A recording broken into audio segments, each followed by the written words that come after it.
If we show. It's a lot of papers.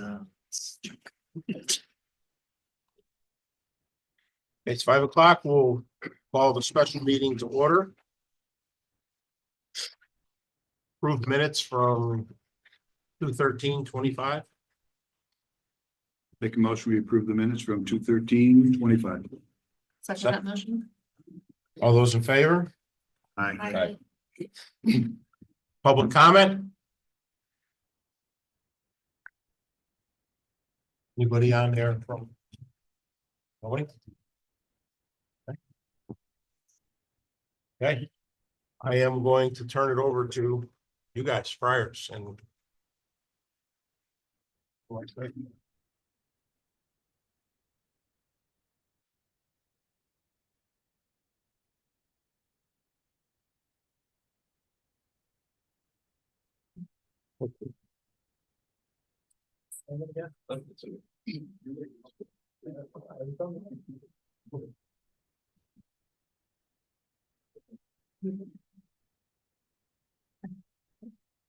Good evening, everybody. So 2 weeks ago when we met, we had been charged with the task of looking at the capital improvement projects and taking a look at the approach to addressing the schools and in that fashion, based on the report that Gordian had put together for the town of Portland in 2020. You can go to the next slide, please.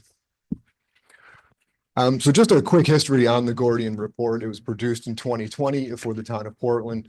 It included an itemized list of required repairs or replacement items categorized by school facility. So it's broken down into your 3 elementary schools as well as your secondary school. The items were also prioritized by need and categorized in a proposed time frame for each update or repair. So if you look at this bar graph right here, everything shown in red was in a 1 to 3 year priority level. Everything in blue, I believe, was 4 to 7, and then yellow was 8 to 10.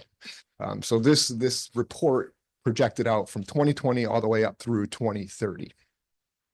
They also had a summary of the entire all facilities combined, as I had mentioned, all 3 elementary schools as well as the secondary school. And it came to a total of $28.2 million. That was in 2020. Next slide, please. As we looked at this report, one thing we did not notice was the inclusion of 2 items that are a bit important. One being escalation. It basically addresses the escalating costs of construction year by year due to inflation. Which went a little crazy through 23 and 24, 22 during the pandemic. We'll get to that in a bit. We also noticed that the costs didn't seem to include, or apparently didn't include, any soft costs, which are costs that are attributed to the owner or that must be taken on by the owner that aren't directly related to the hard construction of the facility. So we took the report, and it's important to note that we took these numbers, the values of this work, straight from the Gordian report. We didn't produce these dollar values on our own. We took them straight out of the information that was provided to us in the Gordian report, and we broke it out through the upcoming years. Now, again, this is what we had done, what Fryer had done back in 22 for the town of Portland. So considering that Gordian report began in 2020, we don't believe much or any of that work was done in 2021 or 22. Bob, you can speak to that. Some of it may have been done, not quite sure.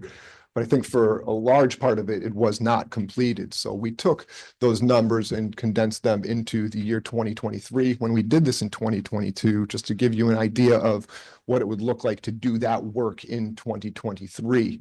And then added on values, as I had mentioned, for estimated escalation of that work, as well as estimated soft costs.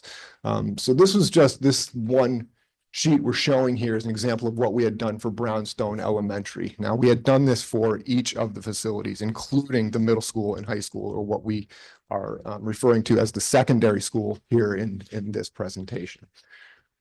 So you can see that when we take all of these projects, again, this is Brownstone, Gildersleeve, Valley View, and your secondary schools in your priorities A, B, and C. A being 1 to 3 years, B 4 to 7 years, and C being 8 to 10 years. And kind of condensed them all into a town-wide look at these costs. And also got into the Gordian report and broke out eligible and ineligible items in the eyes of the state. These are items that are eligible for reimbursement by the state and ineligible for reimbursement by the state at your reimbursement rate of 51.07%. So the items that we targeted were roof replacements, which we know are eligible, window replacements, which we know are eligible, and safety and code updates, which we know are eligible. There are other items that you can receive grants from the state for example, HVAC systems for air quality. But at this point, you still need to apply for those grants. They're not a given. You need to apply and you may not be granted that dollar value. So we wanted to kind of keep as conservative as we could and realistic as we could, and did not include those costs within this. So when you look at the total revised budget, again, this is in 22, we're looking at a total revised budget of 45 million with a cost to Portland of 36 million. Next slide, please. So now revisiting this project and this kind of process that we've gone through, we've updated it again for 25. So one of the big changes that we made to this calculation is we kind of, again, assumed, Bob, that not much or little has been done. You can again speak to that over the last couple of years. So we took all of those previous years and condensed them into 26. Now you can see year 2026 is shown in red, which is your priority year. So all those costs kind of just shifted over into this category. And something, for example, that would have been done in 2023 is now picking up an escalation cost for the years of 24 and 25 and then into 26. So kind of coming down to the bottom line, we're now looking at a total revised budget of 49.7 million with a cost of Portland of $40 million. Go to the next slide, please. This slide kind of breaks it down in just raw numbers for you at each facility, and you can kind of see why these numbers are jumping up so quickly, simply because your reimbursement of 51.07 is only being granted to those three categories that I had mentioned before: roofs, windows, and code upgrades. So you are only going to be realizing a reimbursement of cost of the state would be what the state is paying for this. So only paying for those items at your 51.07%, you're kind of taking out a lot of that work that was in that capital improvement project and only applying that 51.07 to those three eligible items. And that's the way we looked at this. So again, this is broken down into your total cost for each facility, eligible costs. So your 2.4 is your 51.07 of your eligible cost for each facility, the remainder of your ineligible costs, and this is your cost to Portland, which you would not receive grant reimbursement on, which gets you to the two values that we're showing at the bottom of the slide. Anything to add? The final slide, right? So in general, the question was, what does it look like for Portland for the CIP project to handle this as individual projects? I think it's worth noting that a lot of the work that is scheduled in the Gordian report are designed to be individual fixes for things that are broken. They're designed, it's not designed to be a master plan. It's designed to be put into a school dude spreadsheet and done over time as a maintenance plan. And the reason I call that out is because a lot of these parts that they're saying could be swapped out one for one don't exist anymore. We couldn't possibly buy a 1964 rooftop unit and put it on there. The new rooftop unit is going to operate differently. It's going to weigh differently. It's going to deliver air differently. It's going to have different electrical needs. It's going to have it's going to be potentially bigger than the dunnage on the roof or the roof curbs. So there's going to be modifications to the roof. So, and the truth is, I don't know exactly how Gordian put together those numbers. They probably went into a suites catalog and pulled a square foot number out of it or a unit cost number out of it. So I think when we look at a project, we look at it more holistically. We're going to replace the HVAC system. This is the reimbursement rate, and this is the building code that's going to apply to that project. So we could replace an individual unit, but if we're going to replace all of the units, you're not going to meet the energy code. I don't think it'll be permitted, and I don't think it'll be reimbursed unless it does meet that building code. And I'm not trying to be difficult and push really hard against the CIP approach, but I believe wholeheartedly that this is a conservative number if you were to approach this project this way. So we took their data, put escalation on it, applied state grant information to it, and just presenting it to you that way. And I know you wanted to go through these things individually. So if you want to like pick and choose different items to go through, and we could talk about it. But this is the way that we're looking at it. I'd just like to see a breakdown of like security for each one, HVAC for each one, roof for each one. If you want to do the big tickets, I could Okay. start with that. And that Okay. would satisfy a lot of my questions right up. Okay. The values of those? Sure, because obviously we know the reimbursement. from I'd have to get security, into the Gordian spreadsheet, quite honestly, and which is fine. break If you them want- out, If you so- want to do it that way, I'm fine with that. I think we can pull that up. Dr. Britt mentioned in the last meeting, that we were able to pull it up, so. Go backwards. Could be on the graph. If you can zoom in on one of those. Yeah, it broke it up with exterior, interior. So just so we all know, you basically pulled everything off that list as it was written and created these numbers. That's correct. correct. Okay, so, Yep. so certain things that we may want to pull out, like the locker rooms at the Brownstone, you still have in for $1 million. We may- Yes, yes. which we may not want to do. This is the full value of the Gordian Right. report. That's correct. Yep. And you just showed a number of like 12 million for the high school. Yep. Complex up here, and I believe we've been talking more in the range of 6 to 8 million, probably 8. Which these are all big changes. We need to, so not to, I guess, to use Mitch's word from the last meeting, this is the definition of conjecture. If we don't have the list for you guys to create the proper numbers, I think we're almost in the wrong order, but that's fine. We can go through the big tickets. I'd like to start with security. I think we should concentrate. I think that's a big one for our town. I'd like to see what the costs are that you have in there, and then what our reimbursement for each facility. So here, hold on. You go to.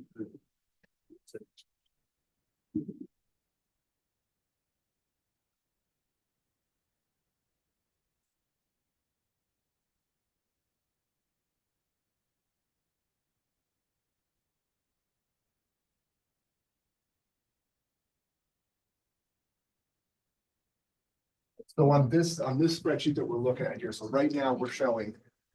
They're showing all schools. Now you can see these different categories we have here. So you're talking like safety code, for example, right? Was a Yes, good example. If you click under I believe that's what we categorized it as.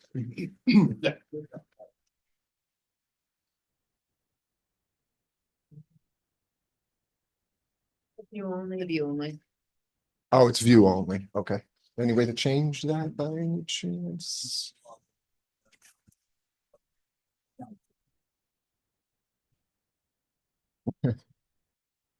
There is a way to, you can change this to just one facility and then see what each of these values is by each facility. Right now it's view only, that's okay. You get where we need to be? Could you zoom in a little bit on it?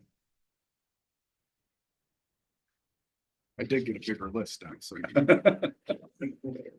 I tried to set them in our own printer, it didn't work out too well. Don't be jealous. Chris is Wow. capable of making it. Thank you, Chris. Can't even see my own.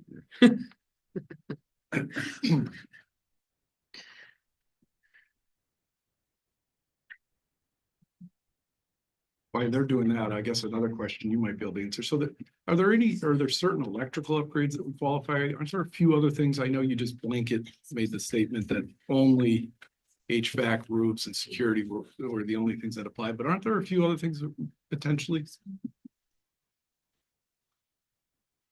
Well, that's safety. I think they covered that. There's like 13 categories of projects. Yeah. So if you were to apply for a underground storage tank replacement, they would reimburse that. If you were to apply for a lot of the bigger ticket things are project extensions, which are additions, they call them extensions, or changes in program. So a space where you change so if a classroom is a regular classroom and you're turning it to a special ed classroom that needs sound boost, hardware and specialty furniture and those kind of things are reimbursable. So Okay. so to make the building that would be part of an accessibility package where currently you don't have sound lift probably in the auditorium and in the classrooms, you get paid for stuff like that. One teacher piece of furniture and one student desk and chair per classroom for accessibility. You could get paid for one bathroom to be renovated into an accessible bathroom, but you're also paying for the path to an accessible parking spot. And so If we didn't already have it, right? you don't have it.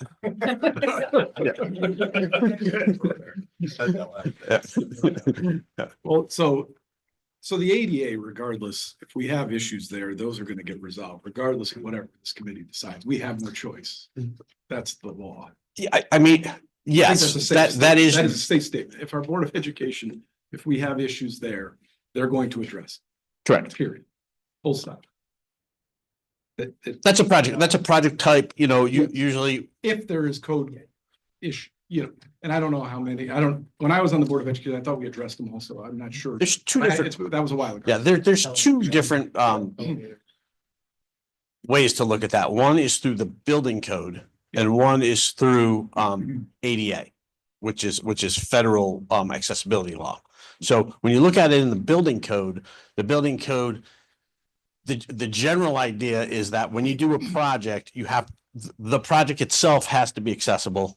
And then the project itself has to be accessible. And then if there's no accessible things happening there, that you have to spend a certain percentage of the construction money on something to be upgraded. So hang on, just so I fully understand.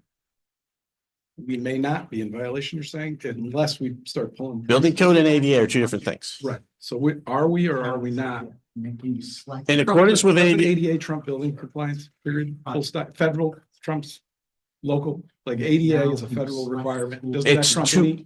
it's two different things. So in one is enforced by the local building official. Yeah. The other one is enforced by the courts. So if you are not in compliance with, if something is grandfathered in the building code and it's not accessible, you don't have to fix it unless you do a project. But if the school district gets sued by somebody in a wheelchair, you're required to fix it. Okay. So we may not be in terrible shape yet because we haven't pulled permits. I'm just trying to get a. That is correct. Okay, because that's not what's been stated so far. Well, I've been told we have major ADA issues to date. I- If that's the case. I misspoke. Back in 1991, It we wasn't were just you, supposed to. Dr. Britton said the same thing. Yeah. So Yep. I was not calling you out. Right. It's been said multiple times, ADA issues. I want to make sure, that's a big deal to me. I want to make sure we are doing, at least when I was on the Board of Education for the 7 years or so, we thought we had a pretty good handle on it. That was a while ago. No. And I don't know where we're at, and I have a feeling they have a pretty good handle on it. So we may not have triggered these yet, that's what you're saying. They're already triggered. They're just not enforced until you get sued. So That's the actual answer. Addressing these issues so that You we have don't at some point get. sued. Correct, you have to. This You- all was done in like 1988, 89. Yeah, our last They big, did code. I didn't mean to say it that way. compliance all was built. right, our big deal. Yeah, okay. That's I want to make sure I have a handle. So we're, Yeah, it's two different laws that are Yes. bringing weight down on you. So, now I got a handle. good. Can you clarify something for me that came up last week? Where there was some debate or we just need some clarification around a conversation that came up around historic building reimbursements. Yeah. Yep. There was some I don't know if we were all clear, if there was some contradictions about additional reimbursements that may be available for historic buildings, how those are applied, if it's if the square footage is increased or Right. if there's additional monies available. There was some, I Yes. think some of us heard different things, and if you could just clarify that, for us, please. So in the space standards calculation that shows how many square foot per student, that is not. There's other things that affect it. And one of the things that affects it is, are you restoring a historic building? Mhm.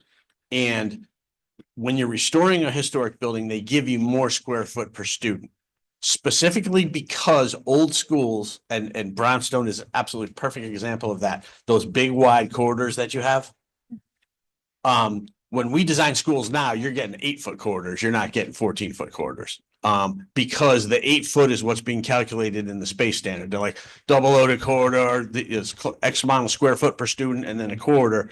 They know that if they force you into the space standard in a historic building, you're gonna attempt to knock down those existing bearing walls and pull them in to get as much squeeze them, but it's not cost effective to do that. So in a historic building that's built, and they consider that not on the register, but something built before 1950.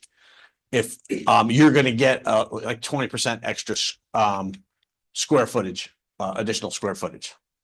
So when I asked that question, I also said, was there any additional money reimbursement? Right. Is there for that? There will be additional money on Brownstone for that. There will be additional, and there's other things. The money, give me, so we have a handle on it. What kind of additional money? Oh. For the story, and I understand it's probably only the original portion, because you mentioned 1950 and the 2 additions are after that. So we're only talking about the original. That's correct. The original building, right. including the auditorium. That's right. So what type of money, additional money would be available for that? Right. So if the existing, the historic building is 50% of your footprint. Right? It is. And then you're gonna get an extra 20% of reimbursement on 50%. That's gonna come up to 10%, right? You get an additional 20% reimbursement or you 20% square footage. Square footage. confusion arose. So Get an additional 20% reimbursement. We're not looking. at Eligible square footage. 100% So you're still reimbursement. saying, see, this is where it gets confusing. eligible square I footage. keep talking costs and he, Yeah. so Eligible, Footage, right. you're talking. Eligible square footage. Footage is an additional Right. 20%. So if, What about dollar amount for restoring a historic structure? no, there's no. Okay, you're well, I getting- said maybe we. Yeah. Or we passed. But there is more money. I mean, Yes, you're gonna get more money, 20%. more square Yes, footage which. eligible. Which is big. Yeah. In our case. Which is 'cause important in a Yes. building like Brownstone Yeah. where we have an excess of Right. square footage, Correct. but we're not getting a higher reimbursement rate. Right. That's right. Well, you. We're getting the same 51% reimbursement on More. more square Yes. footage. Right, that's right. Yeah. Yeah, so we were penalizing you before because you were oversized and that gets pulled back. Right, and The then actually with penalization the- gets pulled back. Yeah. with the, with the smaller building now. Now that you guys redid the square footage and double check the difference around. And now we're allowed 20% more and maybe get rid of the basement. We might be right there. It's like that. On that building. You're definitely getting closer. Yeah, we'll need to check that because obviously now it sounds like that building may actually be there. When you take out the basement. And you add the 20% to the 1932 portion. Yeah.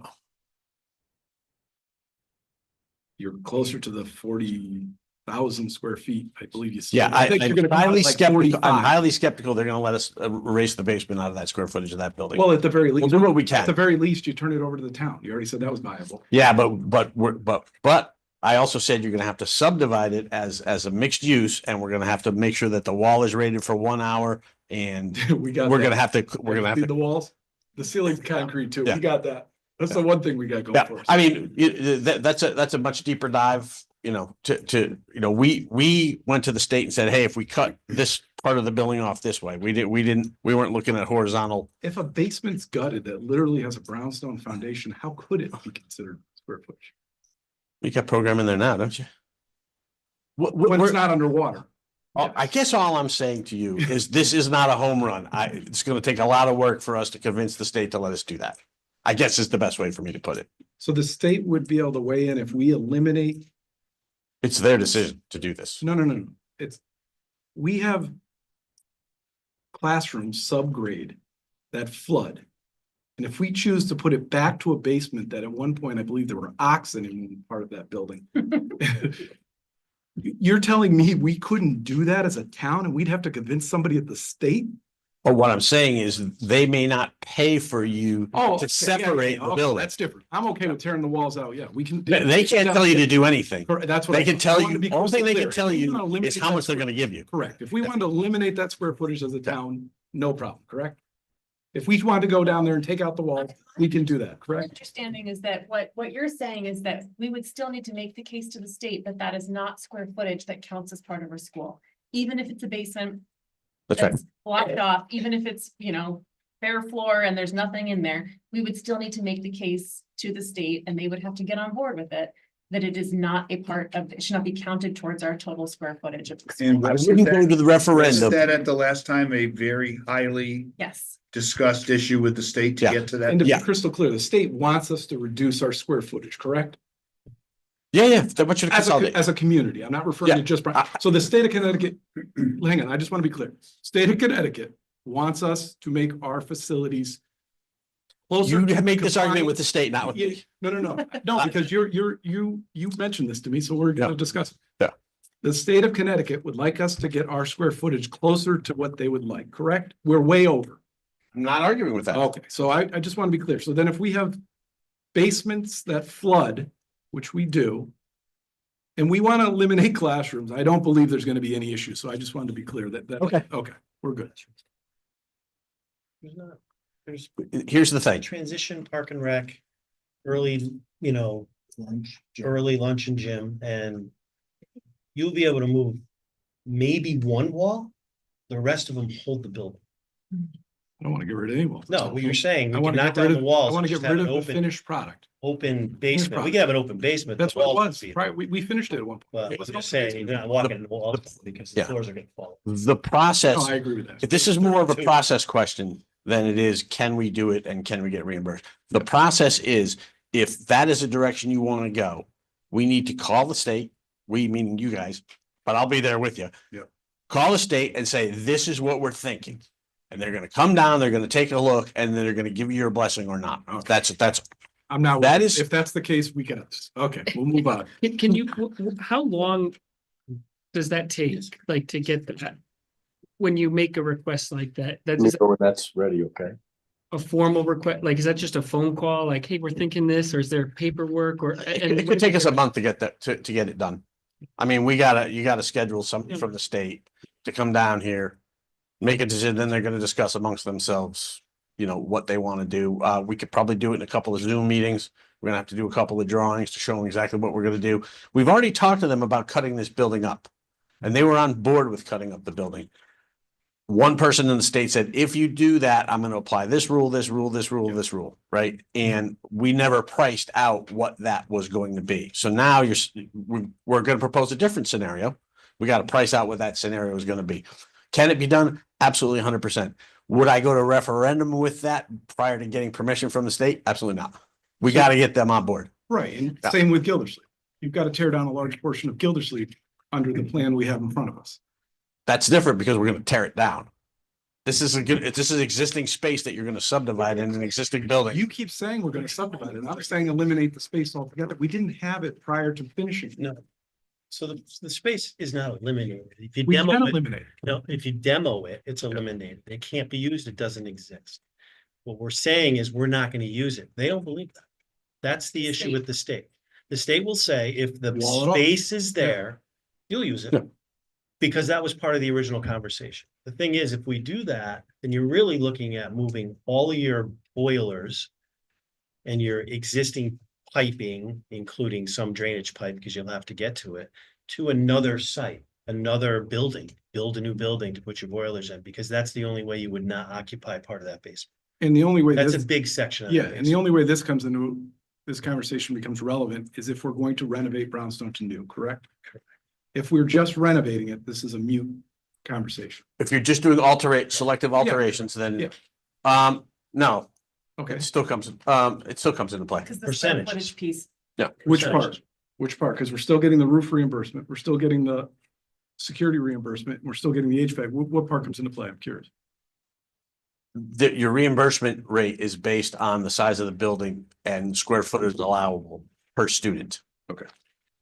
It's so if you're doing an alterations project, it just says, we're gonna pay for accessibility, we're gonna pay for, a new, science lab, we're gonna do a couple of, special ed rooms, we're gonna pay for all the accessibility to that. We're going to make the application for the grant. They're gonna say, how many students you have in the school? They're gonna say, how big is the school? And they're gonna say, this is your reimbursement rate. Now this is your reimbursement rate. So when we put a roof, Bob, you just got numbers for, what was it? You said Valley View in the high school? Mhm. So when we put a roof on a building, they're gonna take. Roof is different. Okay. So we're good. I just. Yep, no, Because this is. there's a what we- lot this of, is- there's a lot of rules. This is what we do. We go back, you and I go back. So, Yep. so. You're getting there. So, We're getting yeah, there. you're getting there. Yeah. 50% of the roof, give or take, Bob, is going to be reimbursed regardless of the square footage of the building or the number of pupils. That's in the correct. bu- Okay, so, okay. So now, check. We got the roof. Non-priority We got the list roof. project, Thanks. separate project. So now, correct. How about Thank you. HVAC? Same thing, correct? We've gone through this. As long as we don't trigger the 50%, which with mini splits and you leave the boiler, we would never even come close to that, correct? You're not going to be able to, you're gonna double the size of that HVAC system that's gonna go into that building that you're gonna put in because you have no R value on your walls. You're gonna be tearing that building to shreds. You're gonna get a ton of non-eligible. When you say double the size, so hang on, let's take, Yep. let's dive Okay. into this. The Okay. boiler, pretend we don't touch it. Obviously, Bob already says we gotta replace it, but pretend we're not changing the boiler. We're leaving up the boiler system. Okay, I don't know why you would do that. because boilers are pretty efficient. It's made it a while. Boiler's not a fit. And we may not have the money. So hear me out. When you don't have an unlimited amount of money and we have Yep. to get creative. Yep. We still want to address the needs. Couldn't we put mini splits in every room to give, number one, some air transfer, which we have none. Two, you then are giving AC to each classroom. State's not gonna reimburse that project. It doesn't meet energy code. Which part? The boiler's the most. Putting mini splits in that building is not gonna get reimbursed by the state. It doesn't meet energy code. Which is fine. Mini splits are relatively cheap, so Okay. that's okay. Maybe if I could frame the conversation a certain way. Okay. But if we hired you right now as our OPM, right? And we said to you, we want to keep all three schools. We want to do the capital improvements that are needed over the next 5 to 7 years. What would you tell us to start doing in terms of asking the community for money, prioritizing projects? Which school would you start with? If you are operations project manager working with us, and this were our building committee, and we were about to go out and start asking, we wouldn't bond it all up front. We bonded over multiple years, because you're not gonna borrow money necessarily now that you're gonna spend in multiple years because of escalations. Well, how would you suggest we go about the process of implementing? And let's just start with the 49 million you've identified and work backwards. I would start with all of your reimbursable projects. Okay. I would do a roof. I would try to find any of the other low hanging fruit that is a state reimbursable project. So we want to look at accessibility upgrades. We want to look at the roof. We want to look at security and energy, right? Look at those specific projects. All three schools at once? You're talking elementary schools? Yeah. We're gonna keep all of our schools and just start working on it. Not saving overhead or anything, keep the grade level configurations just the way they are and start picking away at these things over the next 10 Yeah, years. so I would come up with a scheduling system where one school's empty at a time. Get in there, do the HVAC, get in there, do the roof, get in there, do the project. That's gonna shorten your mobilization time. And probably lower the cost. Get in there, hit that school, then all the kids swing into that building, hit the next one. Kids swing into that building, hit the next one. And would you do 3 different bonding referendums or do it all at once up front? I truly like what they did up in South Windsor where they said, this is the first one we're gonna do, but we want you, everybody to know that these two are coming right after that's done. So everybody knows that these guys vote for your school, but you got to vote for my school. That's what they did. So what I'm thinking you're saying, and I'm Yep. leading the witness a little bit, because I know we've had this conversation. Yep. You're saying, we'll go out in May, this May, and ask the community, I'm gonna make a number up and you tell us what the number is. $12 million to do that. Get the money approved in May, put in our application for what is reimbursable by June 30th. We don't have to wait till December because that's different. It's a different, it's Yep. not a. It's a non-priority It's a project. non-priority project. Yep. Put our application in June, move pre-K 2 to Gildersleeve, 3-5 to Brownstone, 6th grade up here, empty out Valley View next year, do all that work. Yep. The next May, go out and ask for another 10 million for Gildersleeve. Yep. Then move pre-K 2 back to Gildersleeve, empty out Gildersleeve, do all the work there. Right. Then the next year, ask for another 10 million, get ready to do Brownstone, shift the kids around, empty out Brownstone, because it's not stuff that you can really do in a summer, and you need the year to do it. Right. So we're talking about 3 years, 3 bonding referendums that we have to know will pass, and multiple shifting of kids around between buildings over those years. And what would be the amount, generally speaking, that you think we would need to ask for in each of those 3 bonding referendums? Well, your roofs are gonna be $35, well, it's gonna be like $45 a square foot, but you probably pull it out of here. Yeah. Well, you bring up a good thing. Can we pull up the number you have for the roof at Valley View? And then Bob, could you tell us the number you have for the roof at Valley View? And I want to compare the two. Mhm. I just want to use one Yeah. example. Yeah. And then to your Gordian's point, numbers. Dr. Britton, Gordian's numbers. yeah, to your point, Dr. Britton, it wouldn't be, I don't believe we'd have to go to 3 bonds. We know the Brownstone using up here is about 11 million. We know Gildersleeve is about 10 million. And we know the high school, middle school, which we need to do, is about 12 million, which totals about 33 million if we didn't vet these numbers. Once we vet these numbers and you put in the 4th school, you know, your statement right there, leading the witness, assumed we were going to keep one of the buildings. I think as a group, we've already decided we're probably going to close one of the schools.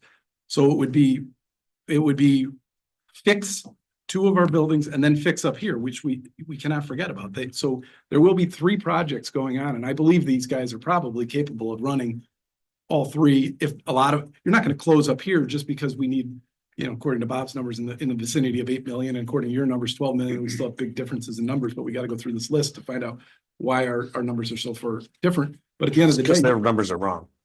their numbers are Bob's already done a bunch No, of you stuff. mean high school you're talking about? Yeah, well, the high school, middle school complex, the complex up here. Yeah, I looked at the 12 to Yeah. 8, yeah. But Um, they didn't cut, I did. No, I know, that's my They looked point. at We're- total numbers. So my point is you guys just pulled this list. We haven't gone through it yet. I've been saying this from the beginning. We need to go through this list, and I'll use the one example of the locker rooms at the Brownstone, which have a little over 900,000 for changing rooms that kids can't change in. Did you find that answer, Dr. Britton, now that I'm thinking of it? Are the kids allowed to change in the Brownstone changing rooms that are on this list? I mean, they don't change. Okay, so I don't believe we can remove that, and Bob had a much more realistic number of, I believe, 250,000, maybe for new lockers and some paint and some lighting. Right there is a savings. 650. My point is, we need to go through this list before we can give you guys marching orders. Nothing against you guys. I mean, you can only do what we ask of you, and I appreciate what you've done so far. But I think we need to go through this list. We need to, as a group, decide if the high school needs showcases out here for $70,000 or not. And if we decide we like those showcases, we're gonna keep them. And then you're not gonna put it in your spec as I want it, or the hood. Maybe we like our hood for 300,000 in the kitchen over here. Maybe we decide to keep it, put a new motor in it or whatever. So my point is, we need to go through this list. So the real conjecture is, if we just give you guys a list we haven't even gone through, and in all fairness, part of this list has already been done. Bob's done a great job, and I'm not saying he's done a lot, but he's done some. There's a few things checked off. We need to go through this. We need to give you guys better information to work off of so we can come up with a plan that works for our community. Because the renovate to new numbers are big. Maybe everybody likes them, but at the end of the day, the mega school to high school, by the time you add up what you're gonna do with Brownstone, Gildersleeve, you got 50 million. By the time you renovate 2 buildings, you got 50 million. I only speak for myself and not the whole board up here, but that's a lot of money for our little town. I would like to go through, there's only one alternative left. And I'm not saying it's the best one, and you've even said that. It can be done. Right. We need to go through the list to figure out what needs to be on that list and what that real number is. And then we need to make a decision as a group. Once we give you that information, you give us the number and we move forward as a group. I just think the 40, that number is not That was everything. correct. Right. So, right, and thank you. Yeah. This is nothing against you guys. My point is, we need to vet this list. I've been saying it since the first meeting. That's never gonna change until we vet the list.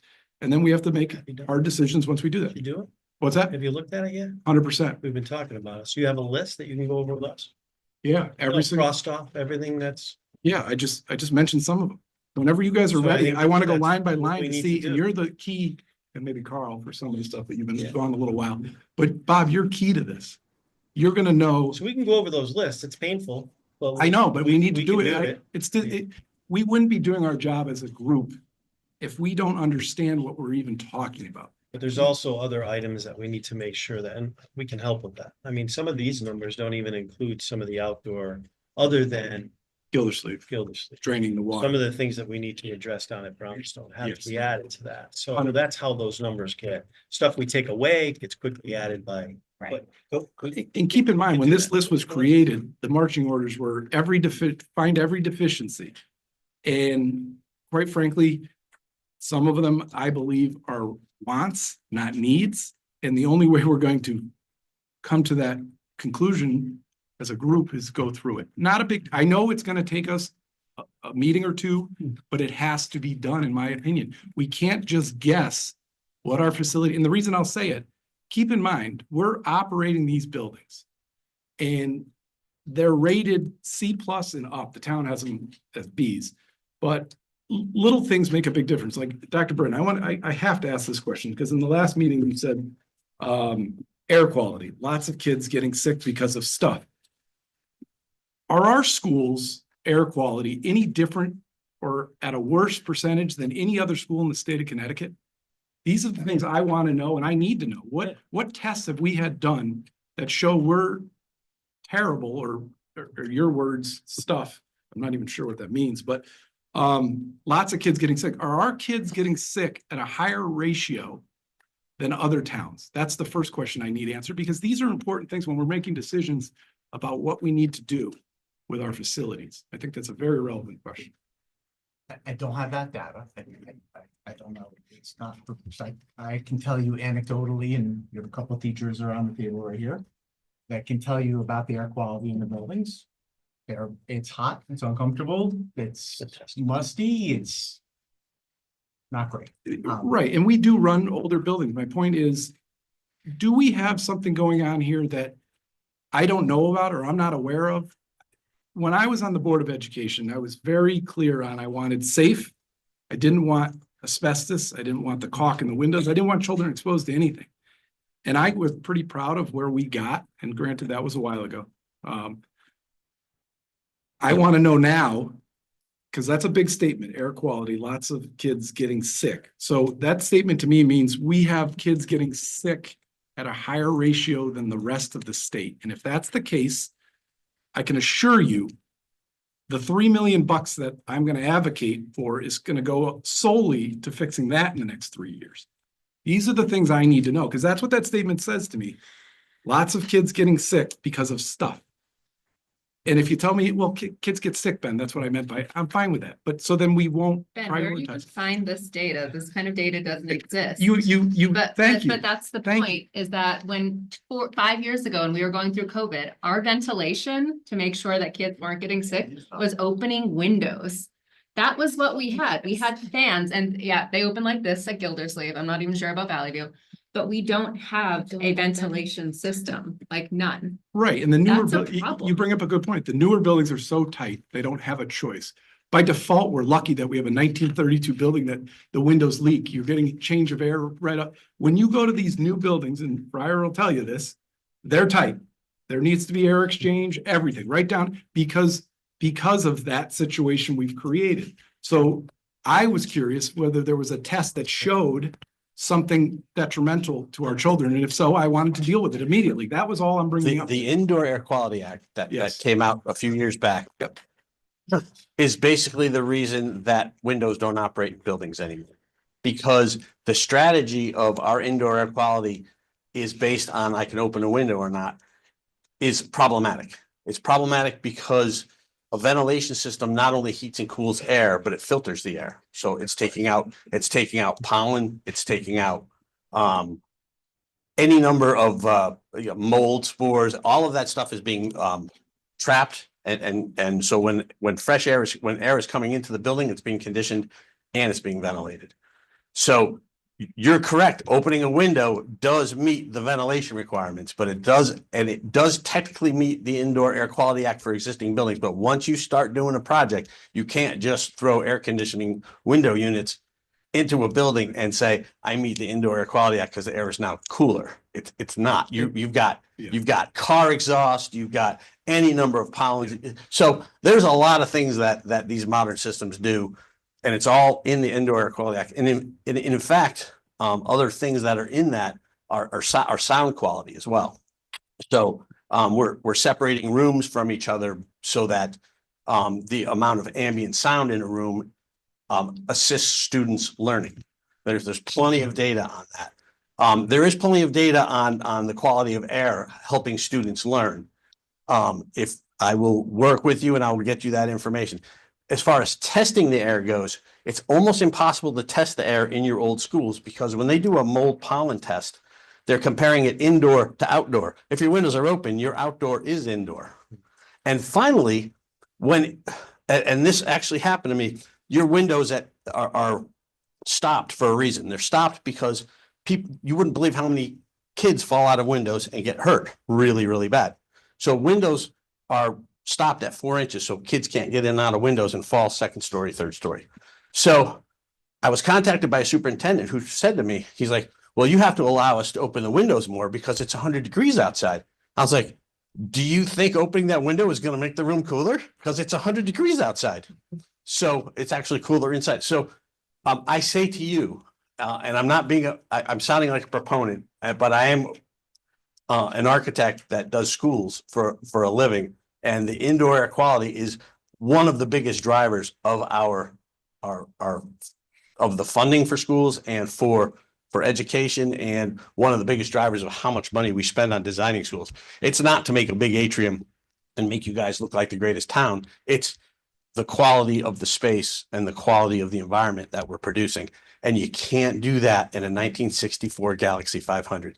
You have to upgrade your envelope. You have to filter your air. You have to clean the air. You have to cool the air so kids can learn. That is what the state wants to pay for. So yes, that's a big number, but the amount of energy you put a what do you call it? Infrared outside of your building at one of these buildings is going to be bright red. And that's money that's going right out the building. You add that up over time, as opposed to putting some sheetrocks and some insulation and a new HVAC system, whole different thing. That what I just described to you is what a Renovate is New does for that money. Spread it out over time. We could go through that list, but that list is repairing a 1964 Galaxy 500. And you might replace the master cylinder and you might replace the brake pads, but you're not replacing the hydraulic line. So wait a minute. So some interior walls, some insulation, and some sheetrock is $1,000 a square foot, and some new HVAC. I'm being. I know you are. I know you are. I went on a bit of a I diatribe think there. there's something we're going to have to come up in between. My point is there is a lot of things on this list that can just simply be done. Yep. And we can do them, and we can have great schools for our community, and we cannot necessarily be broke. One of the things I've seen is in Dr. Britton, not to pick on you twice in the meeting, but in one of the earlier meetings, you pointed out we were able to pay a certain amount because we've done it in the past for the bond. And that is true on its face. The problem with it is we never had money left over to put into maintenance. When we spent every dime we had, we never had enough money. We're lacking in this town with maintenance money. And there's only one way to ever break the cycle. It's right now or 20 years from now, maybe they can. And my point is, I believe we have to break the cycle now. And the only way to break the cycle is either spend 50 million and do all these renovates to new and blah, blah, blah, and have no money left over for any capital every year. Or we break the cycle and we realize, look, we've got Cs and Bs for buildings. We're fortunate. They're not terrible. We actually even have an extra building, so we can do shifts and all this stuff. At the end of the day, we then have to make a decision, hey, let's do the capital, let's spend some money, let's fix everything, let's get through this, and then have money left over for the repairs that are needed for the same duration of that note. It's not just the note. I mean, none of this is, I mean, your job is to come in and renovate our schools, and hey, thank you. But our job is to also make sure we can keep up with them after we do all this. So there's a lot going on here. I think we need to go through the list. I think we then have to give it back to you. And you create numbers. Can I just ask, I want to back up. And you said something that kind of caught me by surprise a little. Sure. You said, the committee's already decided we're going to close one of the schools. That's not what I said. That's not what I said. What I said is, I think this committee's already decided. I'd we love to hear would like- from the committee. Has that crossed the committee's mind? I say yes. Just go around. Anybody else? Can I ask a question? Which one? We haven't decided that yet. Well, can we? Let's start that conversation. If we were to, I'm just trying to come up with a logical thing, and I brought it up last week when you were not. If we were to, all right, so we're gonna go to, say we're gonna go to two, right? If we renovated one as new, right? Well, and let's just say, let me just, and I'm not saying this is the way this is, okay? We renovate whichever one was chosen, Brownstone or Gildersleeve. To new. And Valley View, a much smaller school, right? Much less square feet. And we took Valley View and we put a new roof on it. A new air quality system, so we put central air in there and everything like that. The wind, and I'm just taking things out. I was here when that was done. The windows and everything were completely replaced, and it's old now. They were replaced in like 92, 93. Gildersleeves are original on the original building. Brownstones are new now. I'm trying to come up with something that we could do that, but in the long haul, okay? As bonds are getting paid off, and if we could add on to, if any of this even makes sense to say, okay, now in year 8 or 10, because we have one school that's renovated as new, our building that we are doing it more on a capital type list and trying to get reimbursement money for it. And say, you know, down the road, okay, we have to maybe repoint the building. You look at Valley View and it's not that stucco on the sides. Get rid of that kind of stuff. Is there a way to do that? Or am I just barking up a tree? No. Everything here is driven by curriculum. So you tell me where you want the students, what the environment they need to be in is, and then we design the project around that 100%. So if you wanted to do one renovate as new and then do alterations to the other school, we have to be really, really clever about what those alterations are going to be. For instance, we do a 3 to 4 at Brownstone, do a renovate as new on that project. That one's ready to go. Now you're going to do a pre-K 1-2 at Gildersleeve. We have to look at the ed spec that says, all right, what is all of the new programs that we're going to put into this building that don't currently exist in this building? There's going to be a special ed. There's going to be larger rooms with bathrooms in them. All of those new program spaces are going to get reimbursed as if it's a renovate as new. So we could call it an alterations project and get all of that stuff that's normally not eligible reimbursed. We would just have to look at it that way. And do it over. We're Doing one renovated, Yes. but then say, and I just picked Valley View out Yep. of the, Yeah. I didn't have this one. I just looked at that one probably being less because Yeah. of its size. Yeah, we don't have to add We've to it. already put new boilers in there So it makes When I sense. was- Yeah. Last presentation we did, it's right size, pretty close to right size for both the PK2 model and the 3-5. So. Right. So what kind of works? on to Valley View? Yeah, it would be, it's almost right size now. Well, Tiny yeah. gym. In The last gym. report said you needed to add 14,500 for 2 grades. Still have to add, I would think 7,000 for 1 grade, no? If you're adding a grade to Valley View. Yep. So I mean, that was a So, conclusion that. so I guess not to, So there's 13 classrooms there. We're trying to figure out how you get from 13 to the magic number. I believe is 24 if you end up with 4 grades there. It's a tough layout, right? Yeah, so you need 6 per grade. Yeah, you do. If you have 4, yeah, if you have 4, yes, you do. If you have 4 grades there, you need 6 classrooms per grade. If you have 18 students per grade. There's only 13. You lose a lot there. You only need 2 classrooms. you've written most of the ed specs. If there's a different configuration you want to look at, and then we could look at it not as a renovate as new, we can look at it as an alterations and really fly as tight as we can. It's like we can get the roof reimbursed. That's what I'm. We can get, all the new pre-K rooms reimbursed. Finished bathrooms done, we can get a lot of the stuff done, but then the rest of the stuff that's not done is you're gonna have to just figure out how to do it and, don't blame Mike. We're trying to, and I appreciate. No, that's a good one. That's doable.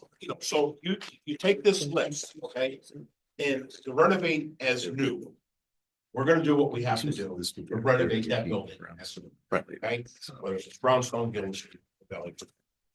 I'm not worried about, and I don't think we really have, there's a lot of things we can knock off that list if we don't need, you're talking about trophy cases, this and that. That stuff is, it is stuff that we're wasting our time on. Doing what I feel we're trying to accomplish here. So I've said my piece. I mean, you say we want to go around the room, I think we should. You want Jix? Absolutely. So to me, it seems like before you even start going through Right. the list, there are 3 buckets of decisions that start with the committee should be thinking about it this way. Decision 1, keep all 3 elementary schools.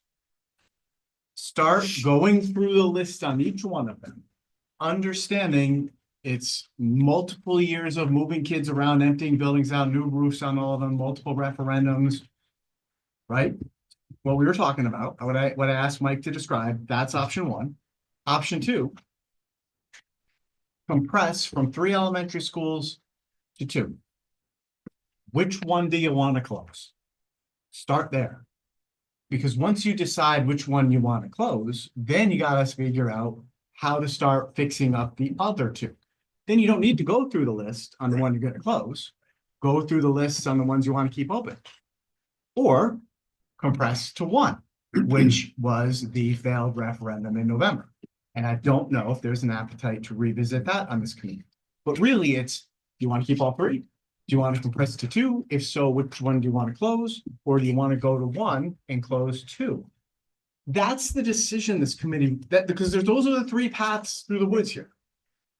Pick the path and then start going through the list and having a conversation about which you go down there, but we haven't gotten there yet. I don't think this committee, I've heard from anybody about which of those paths through the woods you want to go down. Can Charles is actually going where my wheels have been turning. Maybe I'm the heretic here. But I come to this group because I thought I'd bring a lot to the table. I went to these schools, I've lived in town all my life. I appreciate the town's history, and I think the building on Main Street is important. I know that's critical to a lot of people. However, when I looked at your previous PowerPoint where we talk about square footage overages, and when I looked at the last presentation you did where you show all the options to try to kill half of the square footage at this, my first question to you would be, does it make sense? Should that square foot overage be a high piece of our decision-making process on which schools we look at to renovate? And from my perspective, and the more I think about it, The building, if we are to jettison a building, I don't think, I mean, I'll be honest with you guys. I live 23 East Main Street next to the current town hall, which I sat and watched for 20 years deteriorate and have the roof fall in, because this town doesn't have a good track record on what it does with closed buildings. The one building, as I see it, that has potential for being reutilized for other purposes is this. We know as a town, we have space issues with meetings. I went to a Board of Selectmen meeting the other night, walking up the stairs on Main Street, and I could hear clearly a conversation in the social services office with a client. We have a food bank that has periodic water problems. There are so many potential uses for the classrooms in that oldest section, the original Portland High School.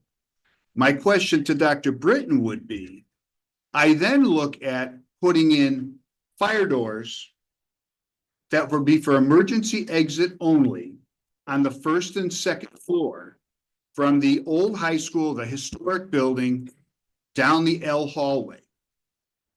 If the town, we have solar on the roof, which has got to be generating some savings for us. And if we were able to find tenants like an Oak Hill or somebody to lease those classrooms while we as a town utilize the gym, the auditorium, and some of the front buildings, would it not make sense to consider the town retaining this as a annex or whatever you want to call it, where we generate revenue from the roof, we generate revenue from the newer classrooms on the back, and we use the original classrooms in the front for meeting space, for social services, for park and rec, any number of things like that. But I mean, that's my line of thought, but I only started down that road when I looked at 853 square feet over at Valley View, 9,800 square feet over at Gildersleeve, and 21,200 square feet over at Biss. I started going down that road, and I don't disagree with you, Charles. I think that's one of the first conversations we should have. But what information do we still need to get to make an educated decision in that regard, if that's the way we want to go? And so I guess I'm getting back to the first question I asked you. Should those square foot overages, of which Brownstone is notably the highest, should those be a large part of our decision making if we are to get rid of one building? If money's important, then it's a really important driver, right? Yeah. Because anything the state gives you is not coming off your local taxes. Mhm. So that's why we put that out front. For us, in the end, we're driven by the educational piece of it. But since you're so overbuilt, and to renovate all three of those buildings, or even to do big alterations and stuff on those three buildings, is so affects your tax base so much. The decision was consolidate. Yeah. The state went, yes, that's exactly what you should be doing. That's what we move toward. And that's why the reimbursement rates are set the way they are, so that you don't overbuild, and they're not going to pay you to build bigger than you're allowed. You're allowed to do it. You're just going to pay for it out of your pocket. Right. So that was why we put that out front, because the educational piece is up to the board. It's not up to, they're going to tell, when you guys decide what buildings to renovate, then we can, then we can do our piece. Other than that, we're just kind of taking, broad brush strokes at this renovation is going to be $600 a square foot, because that's what, and this is how much of the building we're going to renovate is new, and the final program, so I'm not counting doorknobs and trophy cases right now. I'm looking at big picture stuff for you so you guys can make a decision based on that. So, in my thought process, if we were to say, go down the road and look at what I was considering, combining it with what Carl was talking about, where the two schools, obviously, the two schools that have the least amount of overage are the two schools that were built as elementary schools. The other one was a high school that was turned into a junior high school. But if you were to take the more needy of those two schools and do that full build to new, take the second school and use Carl's approach, and then have another school that has the most potential for future town use and go down that road. I'm trying to think of ways we can do this, which are beneficial to the town for its history, but also beneficial to the taxpayers. I mean, based on all the conversation we've been having now for 3.5 years, the only way to reduce this price lower than what we did in the consolidated project would be to do 2 schools. And then be really, really selective with what we do. And in my opinion, you can't, there's no alteration project that is going to make up that 50% reimbursement for the renovated new, but we can do a deeper dive in it. Okay, there's no alterations project that we could design that is going to get you more reimbursement than a renovated new, based on the condition of those schools. We could go in and do selective alterations in those schools and spend $30 million total, and the state is going to give you $5 million, or we could spend $30 million and the state's going to give us $30 million. Well, I guess that's where my thought was going in terms of the overage. If those schools are closer to the right size, does that mean that the reimbursement for us, those are more realistic schools for reimbursement purposes? But if they may not be, then one of them may be too much. I don't know. I think we kind of addressed that a little bit. So on one of the buildings, we said it's only 800, just a difference of 800 square feet. Yeah. So we could probably go to the state and get a waive. Yeah. I'm pretty, we would have to. Right, so let me kind of loop back to the headline of your statement there, and I think we should hear from others too, but it sounded to me like you were saying pre-K 2 Valley View, 3-5 Gildersleeve, focus on those 2 schools, ask these gentlemen about reimbursement rates and what we would need to do to make those schools effective for the next generation of kids, and turn Brownstone back to the town for some other use. That's the head. That's where my mind is starting to go. My Yes. sense is if everybody on this committee is like, we got you, we're there with you. I think then we need to have a conversation about the work that needs to be done on those schools, whether it's alterations or capital projects. That's the path down the road. But I think then we should hear from everybody around this table about that, because that's Brownstone. Well, hang on, before we do that, John, your logic is if that school's too big, correct? So hear me out. If we get our 20% overage, which we're allowed because it's historic, the numbers I'm coming up with right now, if you minus the basement, we're at 40. It's the right size. But the historic only applies to the original high school. Correct, and I have the breakdown of what's original and what's not, and I just did the math real quick, and it comes out to about 40. So before we guess, because that's what we're doing, could you show us what square footage we have at the Brownstone, what we're entitled for reimbursement because of the 20%? We've yet to hear that. My point is the number, when you add the 20% in and don't include the basement, I know we've gone round and round about that. We're right there at 40,000 because we're allowed an additional 6,000 square feet because of that 20% rule, give or take. Show me that. I need to see the real numbers, John, to your point. If that's what it bears out to be, then we can make a decision, but we don't even know that yet. My point is. Well, part of it for me was I'm thinking keep 3 or get rid of 1. My thought process is the one you get rid of, you want to be able to either use to the greatest extent possible or have some value to it. I mean, if we were to jettison Gildersleeve, I don't know what else that would be other than a tear down and an open lot and a tear down at potentially the town's cost. I'm trying to look at all these things very openly and honestly. Yep. And trying to figure out, what may be the best angle to take. And just so you know, the reason I come to similar conclusions, so I think everybody's kind of agreeing now, or we're getting to the point where a lot of us agree, Gildersleeve's probably not the one that's going to get axed. We're down to Brownstone, Valley View, and the reason I think Valley View is the one that we would just throw $1 million into and re-rent it is then we're up to snuff. It's got a new boiler. We throw a roof on it, we rent it. It's already got, It's not a boiler system like Right. we'd be So- putting in. Right, with so, the so base. the number, so I'm saying from a Yeah, rental already standpoint, things we like wouldn't be that. putting, if we keep the brownstone. That one needs big money, whether we're renting it to Oak Hill or keeping it as a town.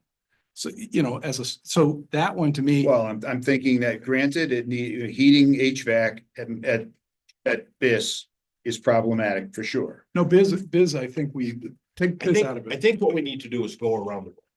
And I Let's don't, let everybody. and I don't, as have a Charles opinion. said, I don't want my thought to be what drives this conversation. I just want to hear what everybody's thoughts are. Don't, mine, I'm just throwing my idea out. So I'm gonna. But- You're next. Hey, Jeff. You can, if you guys wanna go sit down, you can hear this, yeah, that's, I think we're good. Thank you. Thank you. Thanks. Take her. Let's do that. Okay, so the question Thanks, is, the question you're posing is, do I believe we should consolidate? And do I have a gut feeling on which of the three we should close? Is that the Well, question I'm or supposed to just address? say, you know, let's, Where I'm at? you're interested in 3 schools, you're Yeah. interested in 2 schools. Right, And what would your thoughts be on what 2 schools? okay. Based on the information that we have. Yeah, I am, I feel very strongly that we need to consolidate. At this point, you know, realistically to 2 schools. I think it's for a number of reasons, including that I think it's the best thing for our students. And that it's foolish to continue maintaining 3 elementary schools for the number of students that we have in the district. I'm, you know, I've been like weighing the pros and cons for each of the sites. John, all along, I've agreed with what you just said, that I think that there's a lot of potential for BIS to serve the town in other ways, but I fully acknowledge that there's an expense to that. Is there possibility of renting out a portion of the building to offset the costs of upgrading and maintaining that building? Yes, absolutely. I believe that there is. You know, I think that we need to do some real investigating, you know, of what exactly the potential is for with the financing on that building. But in terms of if we were looking to keep BIS as a school, I continue to have the same concerns that I've had all along. Aside from the square footage piece, which is a real concern. I continue to be concerned about 3rd and 4th graders on Main Street. Even if we were to do renovations inside, I'm still worried about bus loops, parent pickup and drop off, creating green spaces for the kids to access in a safe way. I just think that property is very limited as it is currently. And that is all kind of still on my list of concerns about that particular property. I also, like, the flip side of that is our community attachment to that building. And you know, the idea of even trying to repurpose it, would there be community support for that? I don't know. So those are the kind of the things that I'm weighing with BIS. At Gildersleeve, you know, I still have some concerns about the drainage and whether or not there's enough footprint there to create adequate parking and safe bus loops and parent pickup and drop off. That is a, you know, pretty limited property in the front there. And so I, you know, I'd love to hear from you all at some point about how we could possibly design a bus We have that. design. parking, all of that in a way that makes sense. We have that. And that provides adequate. Were you parking. guys comfortable with that, what the design was? Yes. That's Which my is main about- concern it's about that approximately property. 1.8 to $2 million. Yeah, 2 million. I think it was. To create adequate, Yes. All of that? All that was, Okay. all that was in All the that's in- renovate as new project. all right, Yes, we did that before we even got into this. okay.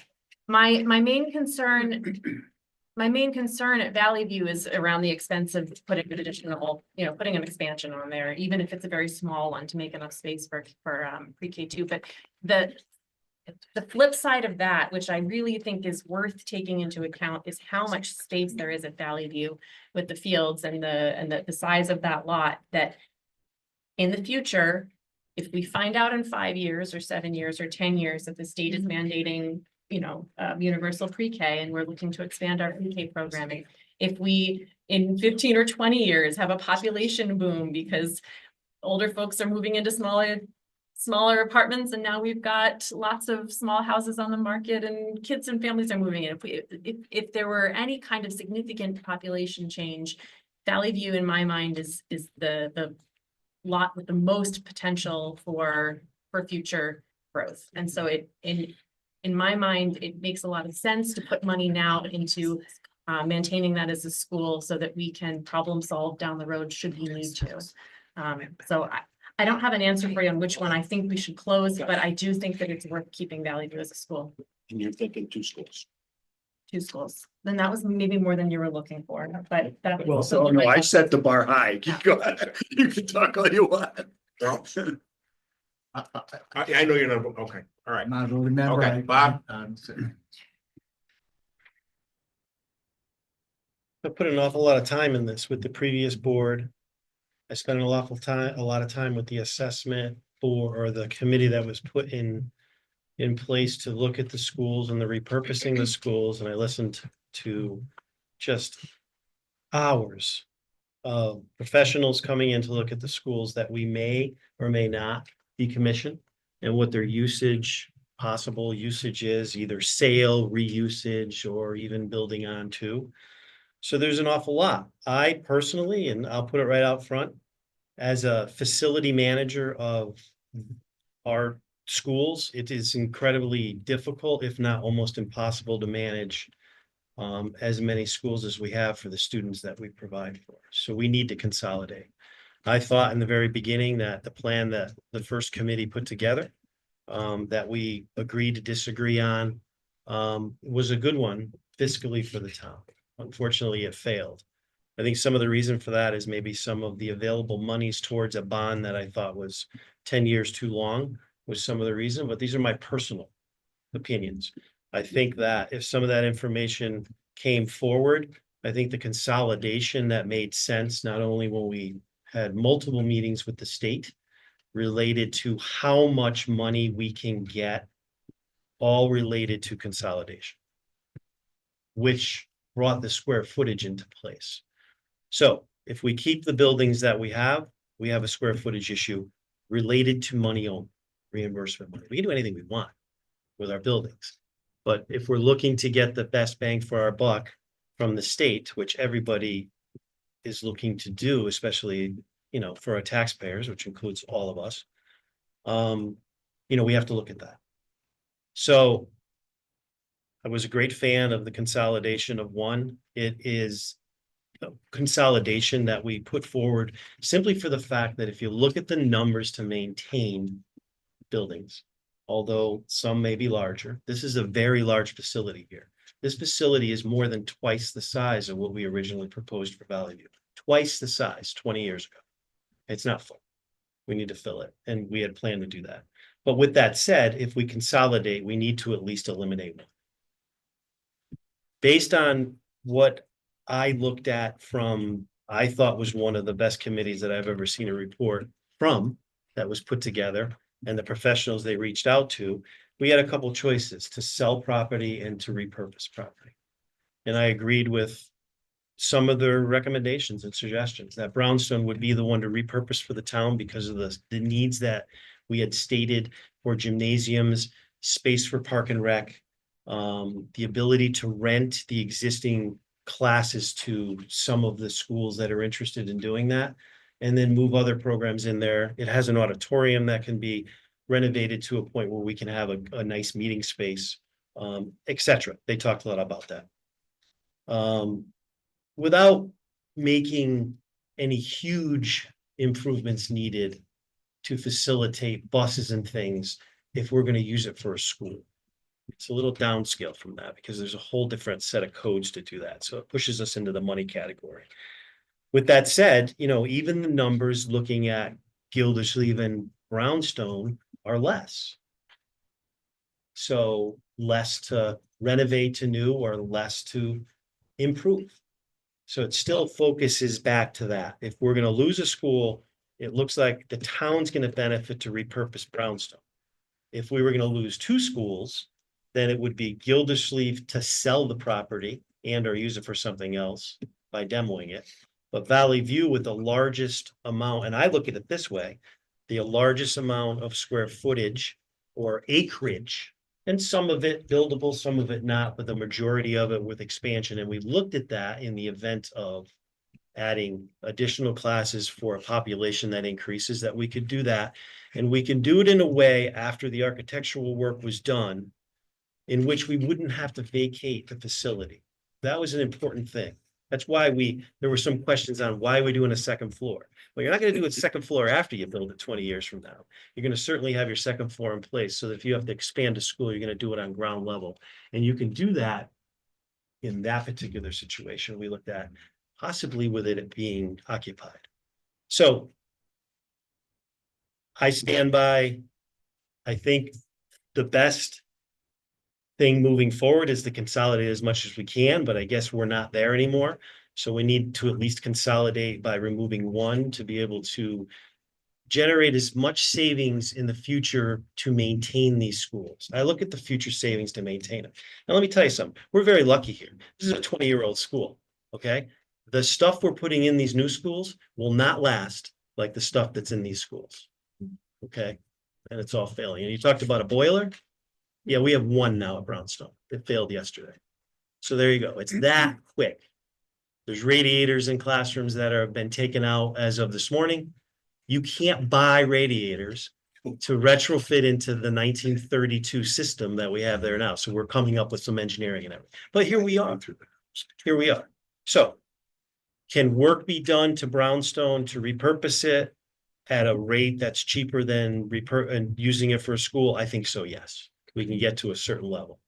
And we have to consolidate by one. So that's my opinion based on all that information that I've looked at for over 3 years. That I think we can do some renovations at Brownstone. We would need to pick, I like your suggestion, maybe we do look at renovate to new one and capital projects for the other, but well, however that money works out best for us. And then as Fryer and Mike has said, if we're gonna pick one for capital, we need to pick the one that's gonna best suit for us to get the most back.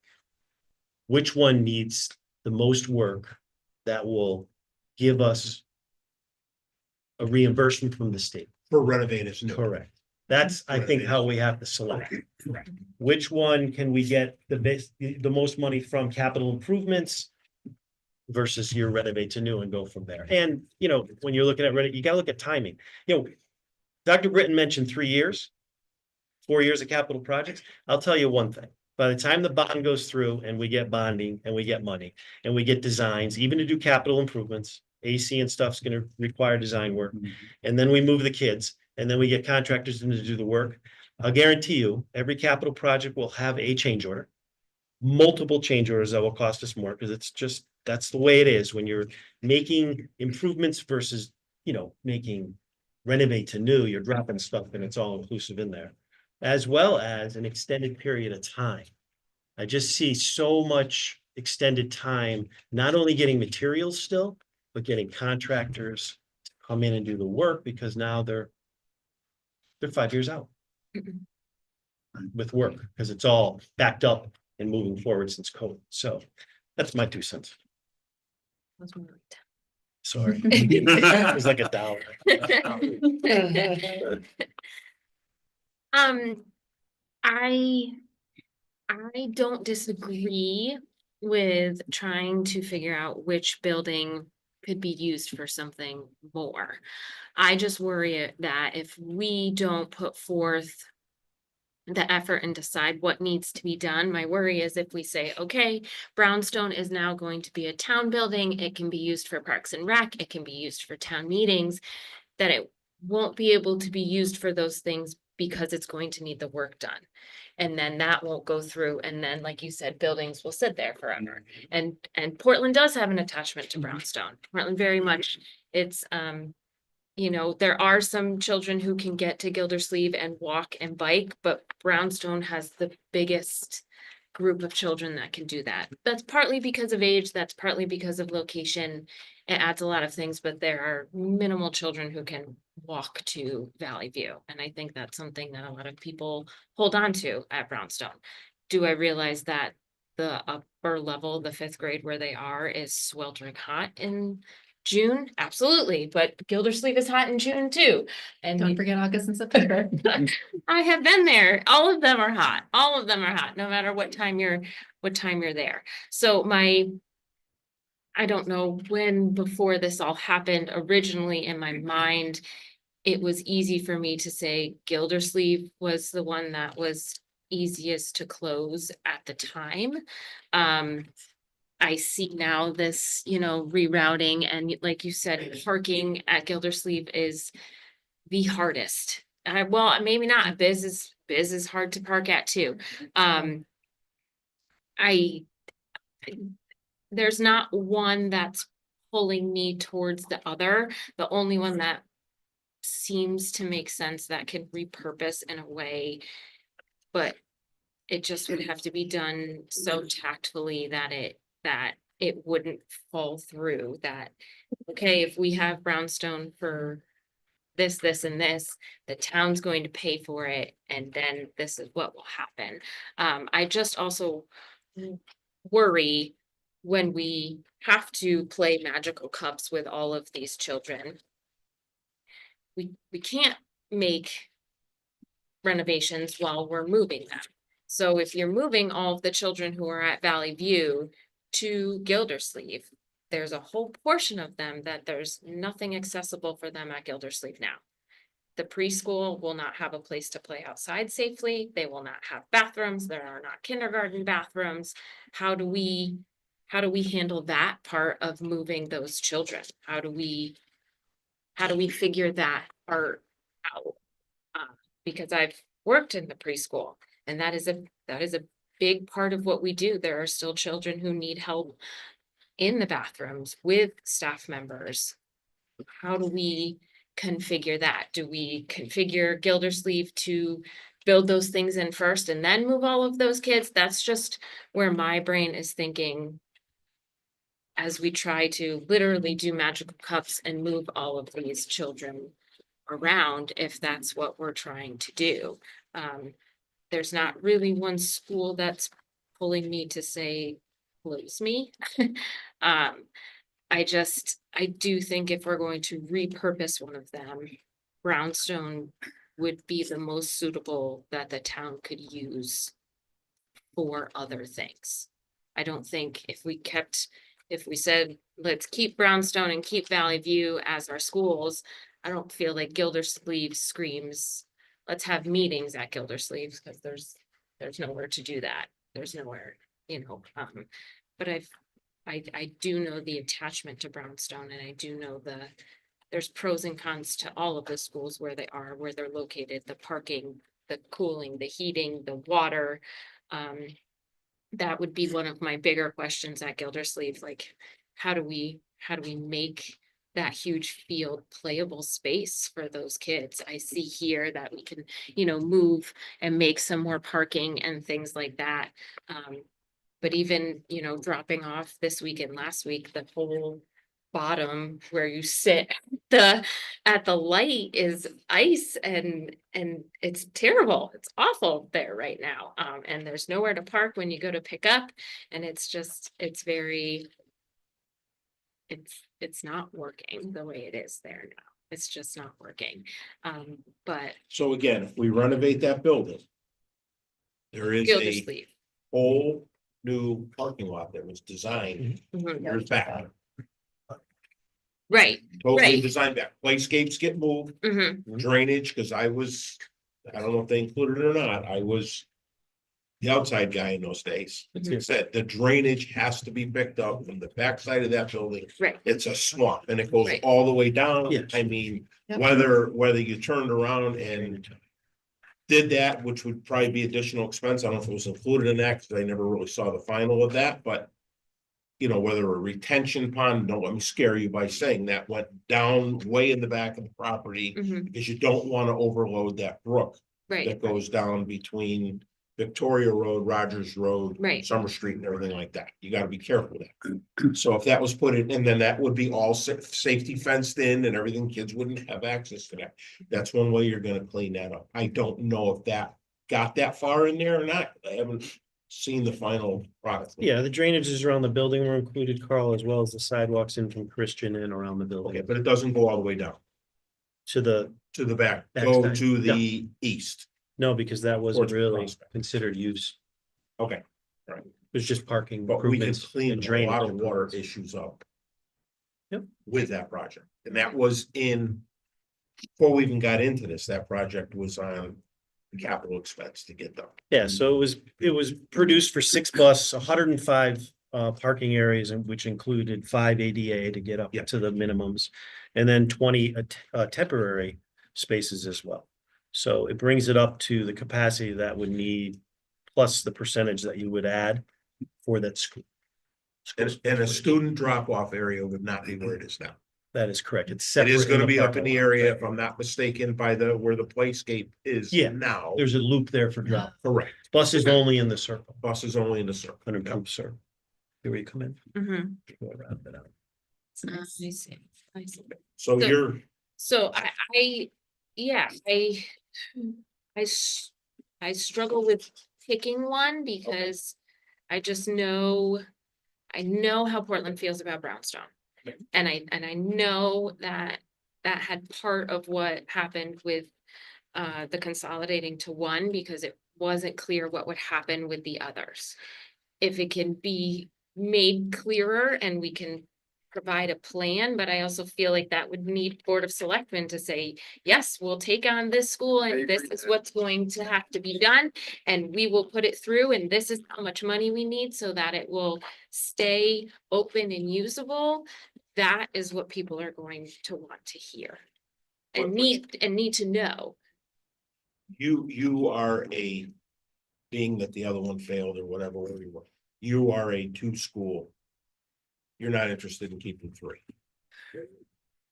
I don't know. Oh. I don't know. That's okay. Yeah, Fair, Fair. I don't, Okay, I don't know. that's all right. It's all right. If this were solely a money issue, I would say close biz. The 2 cheapest ones to renovate or whatever we're doing to them are Valley View and Gildersleeve. But I know the pull that biz has, you know, rightfully so in this town, just part of the heritage of this town. I definitely want to consolidate to 2, just as a teacher, as an educator, and as, you know, a parent. I don't have little kids anymore who are going to be in elementary anymore, but I know some of the struggles that, you know, moving between, you know, PK and 1 and then 2 and 4, and now where they're both in 5 and 6. That's really difficult, just all the pieces that fall into that. And I know a lot of us who have kids in right now, it's tricky to manage all of those pieces. So I definitely want to consolidate. I'm not sure which 2 I want to consolidate to. But I do know that I think that for me, I think keeping Valley View is very important. Not only is it the biggest acreage that we have in case, you know, in 20 years that we need to do something with. I think that's really important. But I also, I just feel like it gets used by the town quite a bit, especially in the fall and the spring, you know. Again, those baseball fields are, you know, very important to Portland Little League, which my family is very much a part of. So I think the Valley View to me would be the most important to keep. But I do see, and I would love it. I truly would love it if biz would become something, you know, for Parks and Rec. I think it's so important that there's an extra gym in town because, you know, again, my kids both play basketball, and finding places, you know, my oldest is playing basketball from 7:30 to 9 o'clock. And I don't know, like my kid is 12 years old and his bedtime is usually before 9 o'clock, never mind getting him home and showered and all of that. So I do think that that's important. But I want to keep Valley View. I want to consolidate to 2. And between Gildersleeve and Valley View, if it was a money only issue, I would say that we renovate or do whatever we're going to do to Gildersleeve and give Brownstone back to the town. But I understand what an important piece of Portland's past that this is our heritage. It's a part of. So I'm a little conflicted on which to close Gildersleeve or Brownstone at this point. Right. I when I had started on the committee, I thought, oh, there were already a lot of good suggestions that were presented in the first referendum that didn't go through, but at least we had an idea that was presented to us, obviously we'll probably end up closing Gildersleeve and be done with it. Everyone loves Biz, and this will be not as difficult as everyone's saying. But obviously we've been presented with so much here that's making it a little bit more difficult. I think I agree. I can't add much more to what Darcy said. I think I agreed with everything she said with the struggle with consolidating firstly, let me say this. Consolidating is a no-brainer for me. I think that's obvious. And I'm a big fan of sixth grade going to the middle school because as a teacher. Consolidating the two schools. Yeah, and sixth grade going to the middle school I really like that. As a teacher, I can't imagine the programming that those kids are missing out not being with the middle school. So I think that's important. But I really like the idea of Biz being handed over to the town theoretically. But if you asked me to vote on it today, I couldn't do that. And in part, For the record, I couldn't either. because of what Darcy's saying, and I don't disagree with her. There's so many stakeholders that are involved to make that happen. Like you want it to be handed over and then somebody to say, oh yeah, I got it from here. We're going to make sure that this happens and it looks nice and people are going to use it. Right. But that's not on our purview. We don't have the power to do that. Or whatever building is decommissioned. Oh, Gildersleeve, it's closed and we're going to sell it and it's going to be knocked down and don't worry, it's going to be taken care of. And so there's a lot of anxiety in what power we don't have or what authority we don't have, recommendations we don't have. And so you want to vote to pass and you want to make a recommendation, but it's like we need other people in the room from other committees. Luckily, we've been lucky to have so many selectmen participate, but it's almost like it's hard not having joint committee meetings in some sense, because it would be a lot easier if your whole committee were here and they were here and like, yeah, actually, it'd be great to have. You're right. That's a good. And the land use committee said, yeah, you know what? This is an easy decision. We need to save money, but and I don't know if we need to hear him anymore talk about that, but you're right. It's the cheapest cost and Biz makes sense. We're all Parks and Rec, the gym and all that stuff, but we don't have those people with us. So if I had to make a vote, I would say, yeah, Biz makes sense because, and by the way, everyone I've talked to, obviously we love Biz, but most people who were upset that Biz was going off of the public school system wasn't because they didn't want their kids at Biz. It was because they didn't want to lose control of it. And we didn't know what was happening to it. So that was a new thing for me since I joined the committee. And then I feel like if we made that decision, we still would be in the same place. We wouldn't be able to tell them exactly what would be happening. So anyways, that's my thought. I don't want to spend too much time. I got to leave in a few minutes. Okay, Carl. so So your thought was. but consolidate Two two schools and and And I- preferred the Biz, to keep the Biz, or you didn't care. no, I care. I know. My preference, I know. I would love to see Biz Right. reused into something else. I don't like the idea of third graders there, Right. although I'm a little bit more comforted with the redoing the parking lot and moving the thing that they presented. I still don't like it. It still doesn't make sense. It would be much better as a remodeled, reconfigured thing for the town, but I don't know, unless we have other committees here, selectmen and land use people that jump in and say, yeah, then I don't know. How do we feel good about saying that? And thinking that it's going to pass. Right. That's the only concern I have, Right. which Darcy already said, so I'm going to shut up because she said it much better than me. Okay. Chris? I think we should consolidate the two schools. I don't think the one school didn't pass and keeping three schools makes no sense. We have too much space. I think getting rid of Brownstone as a school is gonna be tough for the town. And to repurpose it, I think you're putting a burden on the town because now you've got that cost to repurpose it. And I don't think we're ever gonna sell it. No. So I think Brownstone should be kept as a school. And I don't see how you're gonna renovate as new. It's a $50 million bill. I think Brownstone is a capital improvement project. If it's gonna be kept.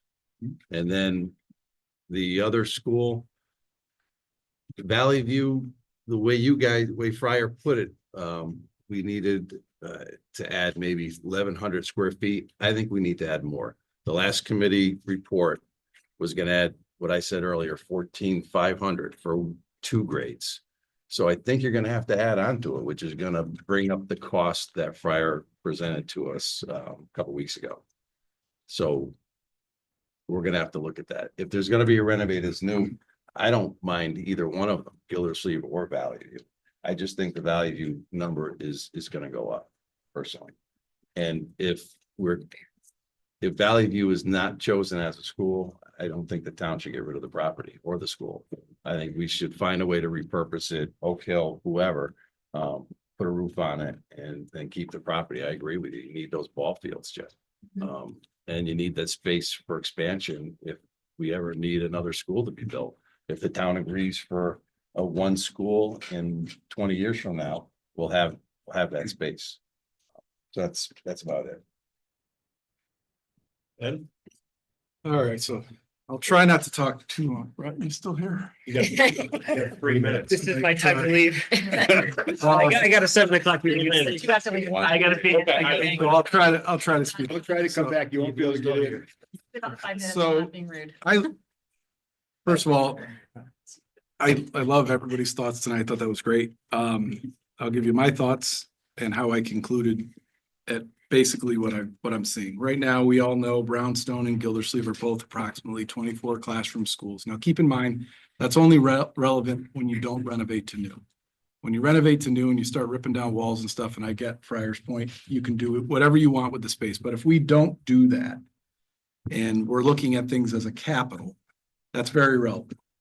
I struggle because the two things that were on the table, the large school, or the mega school, whatever you want to call it, up at the high school, by the time you take in another 8 million up here at this facility and figure out what you're going to do with Brownstone, you're back to 50 million. Then you talk about renovating 2 schools, whatever 2 you choose, you're still talking about, and then putting money up here, you're still talking darn near 50 million. So that leaves us with only one other option, or 2, Carl's point, potentially a hybrid. But if it's strictly being driven by numbers, I just want to put on the record that tonight, the high school, middle school, Fryer had approximately 12 million. Bob had between 6 and 8. So hear me out. I think we could get it to 7 million. Brownstone, Fryer had it 11 million. I think we can get it to about 8 million, just based on a few of the things I went through tonight. There's almost 1 million in pointing of the outside. We already got testimony that it wouldn't be needed for a while. There's the outside envelope and the locker room. So easily, my point is, once you go through these numbers, we can get it down to what I'm saying here. So back to high school, middle school, 7 million, Brownstone, 8 million, Gildersleeve, approximately 8 million, Fryer had it about 10. And Valley View, I still want to give 1 million to. And if you go through the list, and I'll say, keep in mind, if we're talking about renovations and getting the number strictly down to a realistic or a lower number, we only have a few options here. We're either going to present 40 million to the taxpayers, or we're going to present 20 million. So my numbers add up to 24 million. We're going to have about 3 million in the next 3 years that we can put towards it. That puts us down to 21 million. And then we're going to get state reimbursement. Fryer will give us the exact number, which I believe is going to be 4 or 5 million. That'll put us down to 16 or 17 million liability to the town. Okay. So here, keep in mind, guys, everything you brought up tonight is great points. I think don't underestimate the Brownstone. John, I love your idea. It's awesome. The reality is it's going to need some money. Right. We're going to put big burden on the town. I'm showing you a concept here that we put everything to bed. And the reason I want to put 1 million into Valley View, and if you go through the numbers, we can do that. They have 6 million, by the way, and we essentially need about 1 million to make it still rentable. We still own it. We still have control over it. And we're done. Now there's no other issues. We're fixing everything we own, and we can get that bill down to 16 to 17 million. So as a group, we're going to have to, and that's why once we go through these numbers and figure out what actually needs to be done and what doesn't, we're going to have to go through things, because I think as a community, you have to break this cycle. We keep complaining that we are the worst community, or one of the worst, on capital improvements. And you know why? It's because we spend all of our money on interest. We're pathetic when it comes to that. We need to bite the bullet. We need to look at this list. We need to look at it hard. We need to decide what needs to be done in a systematic way and do it. And we can get that bill. I just ran through the numbers. So even if I'm wrong by a little bit, I came up with 16, 17 million, make it 20 million. Anything under 20 something million, I don't have the exact number, it's like 23 million, is already covered by that 456,000 payment plus the 750, give or take, savings from closing a school. You have about $1,250,000. That covers up to 20 something million. We're good for as far as putting the burden onto the taxpayer, and we address all of our needs and we put everything to bed. We don't wonder what each building's going to do. We actually then could potentially get this thing passed at referendum and get all the needs addressed on this list. But I still think before I can weigh in which school, I think as a group, we need to go through this list, make a decision as a group whether we need it or not. And if we need everything on it, so be it. Let's say that we need everything. And if as a group we say, Ben, you know, or we don't need the $900,000 locker rooms, we don't need the 900,000 in pointing of the brownstone right now. And even though that's 10 years out, but my point is, these are the numbers on the list. Let's look at them. Let's come up with real numbers and then make real decisions. Because right now I don't think we're there yet. I think we're there. I love the word conjecture. That's what we're doing until we go through this list and make this list was everything that potentially could happen to our schools in that time frame. They may not need to be done and we may not want to do them. And I'll use just the showcase as the example. So I think we need to go through this list. And last point, when we finally do get there, we're not there. Let's not do 30-year financing. That's foolish. That's not a decision we get to make. Well, we have to come up with a plan that we are going to propose to the selectmen that is going to be palatable and get passed so we can finally address all of our needs in our facilities and stop kicking this can. If we create something that's not going to get approved, then we have done a terrible job as a committee. And I don't want to be in that boat. I would like to get something passed. I think we have to go through these numbers. I think somebody needs to prove me wrong on all these numbers here. And that's how we get to maybe a different outcome, like Carl said, maybe one renovates new, maybe either way, we're doing repairs up here, no matter what. And we're going to be doing repairs at another school. I don't believe we're going to be doing multiple renovate to news. That's So all. were you interested in two? We have to do two. I would, Two schools. we have to do two. At this point, I would say the only reason I would recommend closing Valley View is number one, it's the smallest. It has 13 classrooms, especially if we go into renovation. The other two buildings would not need major reconfiguration of the square footage. It functions as approximately 24 grade schools, which we do need approximately that per building. So just from, if you go to capital, you don't even have a choice, but it would have to be Valley View. If you get into renovate to new, they can start ripping down walls and all that. But if we're doing just capital, which we may be at, we don't know yet. That's the outcome that has to happen because Valley View's 13. Brownstone's approximately 24, 23, 24, and so is Gildersleeve. So these are, I'm driven by numbers. I'm driven by numbers of the building and numbers of the dollar, and that's what's getting me to this. So, Carl, your turn. So originally, I will say this publicly, I was the guy that brought the one building to Charles. He almost choked on his coffee, but that was all right. And we went through it. So I will own that.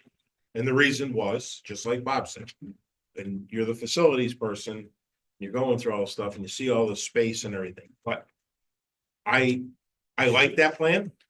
I still like that plan. But the town doesn't like that plan, so we move on.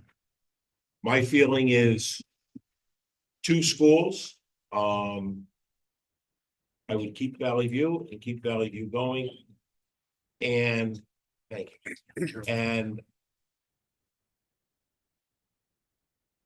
the toss up for me, I understand that the people of Portland love Brownstone.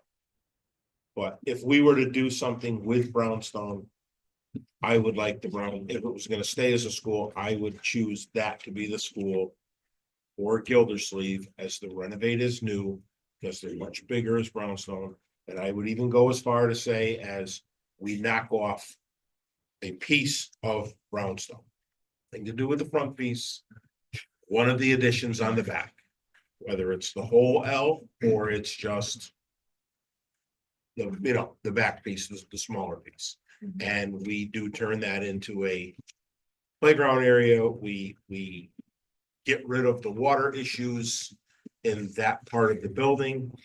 But I would say that one or Gildersleeve would have to be the renovate as it.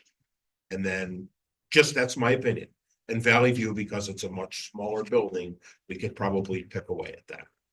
We already have a, a new roof on part of the library that was talked about being knocked down, the other or it wasn't. We have 2 new boilers in there. That are what, Bob, 5 years old, 4 years 5 old, years. 5 years old now. I can tell you all this, okay? I was working here. All the boilers in these schools were all put in at the same time. And that was probably 1990, 89, 90. 89, 90. They were all put in at once. Does that make you feel good? Valley Views, They're all gonna. Valley Views have already failed, You failed today. right? One failed and the other one was right behind it. And we were fortunate. We did it in the winter. We didn't have a choice. We didn't have to bring in a temporary boiler to do that. So, and I do like the thing with Valley View because I like the land option. Long after we're gone and done doing this stuff, if for some reason, like somebody said here, a lot of houses come for sale and kids start going into them because older people move out of them. Right. There is a place that we can add on to, whether we like that word or not, Mhm. it can be done. Some people like the idea that it's tied into this property up here. Okay, I can agree with that too. So I would.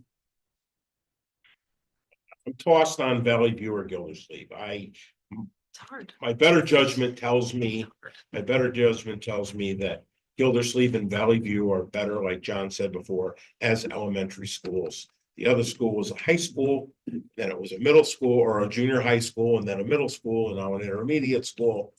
And let the town repurpose that, sell it.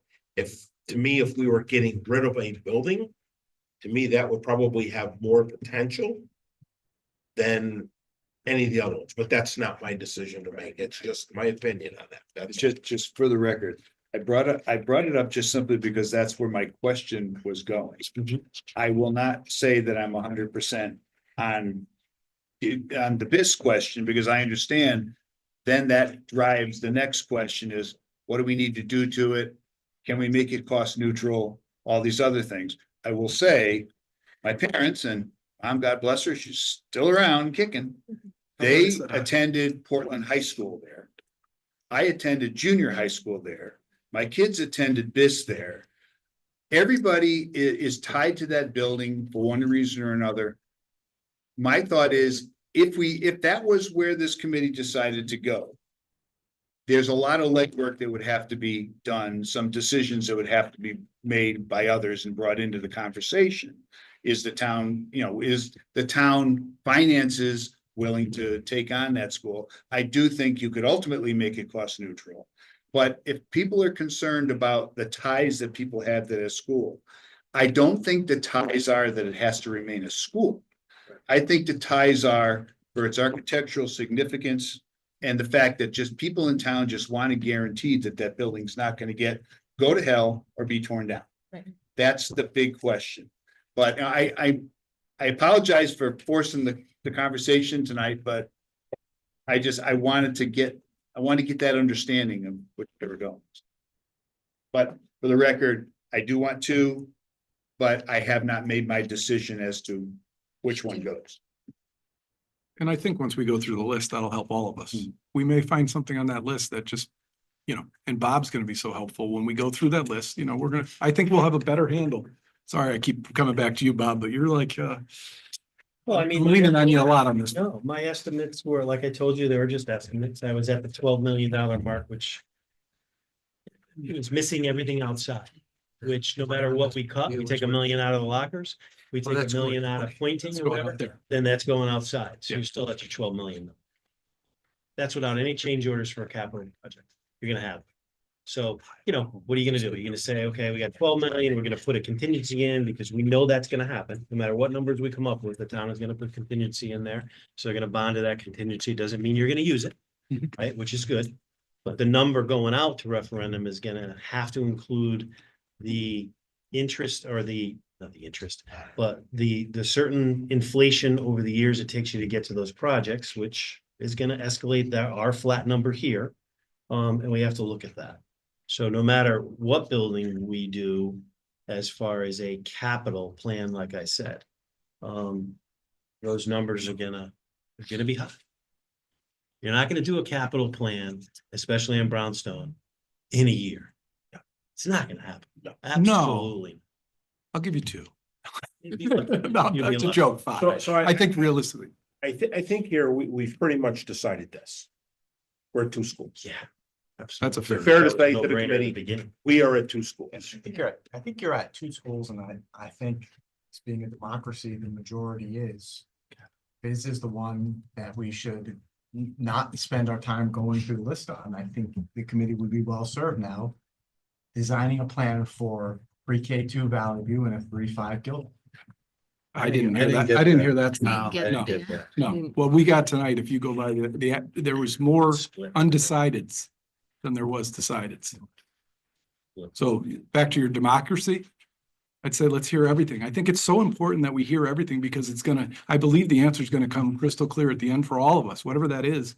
We need to see all the information. I think it's short-sighted to preclude any information that could be relevant for us to make a rational decision. And I think we need to, how about Carl? And I'll speak. Can you put on the agenda? Maybe the next meeting, we go through the list. Is that fine? Are we there yet? You better add meetings.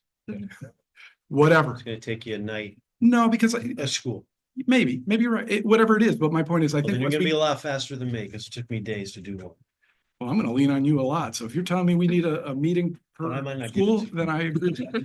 And you're gonna skip those four, right? I'm just concerned about our debt. Yeah, our deadline is. Yeah. gonna be Now, tight. keep in mind, I Yeah, want to with get it, I want to flexible get, deadline. right, I want to get it right. If we miss the deadline and it ends up at November, vote, not the end of the world. We have to get this right. Number one, we can't, you know what keeps happening in Portland? Nothing. We don't get it done. Let's come up with a very good plan. And if it takes a few extra meetings, Bob, I agree with you. Let's do it. I'm not going to be held to a time. If we miss that deadline, we miss that deadline. I want to get this right. It's so important to get it right. So the document you have in front of you is segmented. Yes. What I would suggest is that you look at that ahead of time. And you highlight those areas that you feel that might not be needed. It's gonna be better to do it that way than the other way around, right? You're gonna find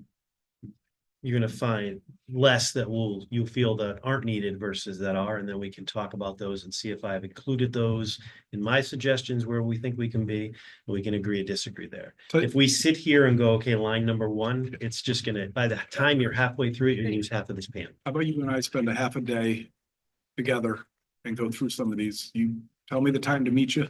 If that's okay with the chair If the and chair- everybody else, I was gonna suggest something. we can That thin would it be out. great. That would help. I don't say it this way. The line I got in college was not about HVAC systems and inserter shells, that kind of stuff. I wouldn't be a lot of use to that. I'm not so sure. I think that the people that if you want to go line by line through this with has to be with prior architecture and the people who know, because you know, what I'm hearing from Mike when he's talking to us is that, okay, let's say you decide the roof is what you want to do.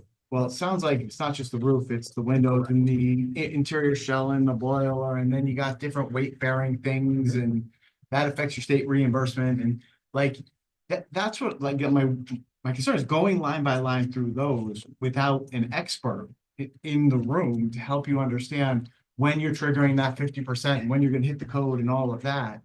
That isn't something that I can do. I think that there's really only one person who can do that.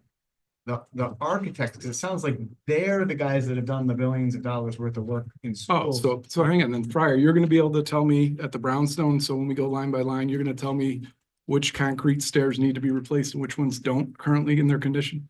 Or no, is that gonna be up to us to take a look at our facilities and make that decision for you? For example, every single one, and I went there and personally walked them all, is on the list to be replaced. They don't need to be in their current condition. It's fine that they're on the list, but there's nothing wrong with some of them. So my point is, with Fryer's expertise or not, and I would never want to put them in a position to stand here and tell us what we need to change and what we don't. Their job is to do what's requested of them. And unless you want to go around with us and analyze every single thing on this list, which I think is, you don't want to do, that's what needs to be done. For example, windows at the brownstone, we all know they've all been changed in the short term. Right. So that, we need to go through this line by line. I don't know what your college phrase was, but my point here is we need to know what we're doing at these buildings and why, and whether they're needed or not.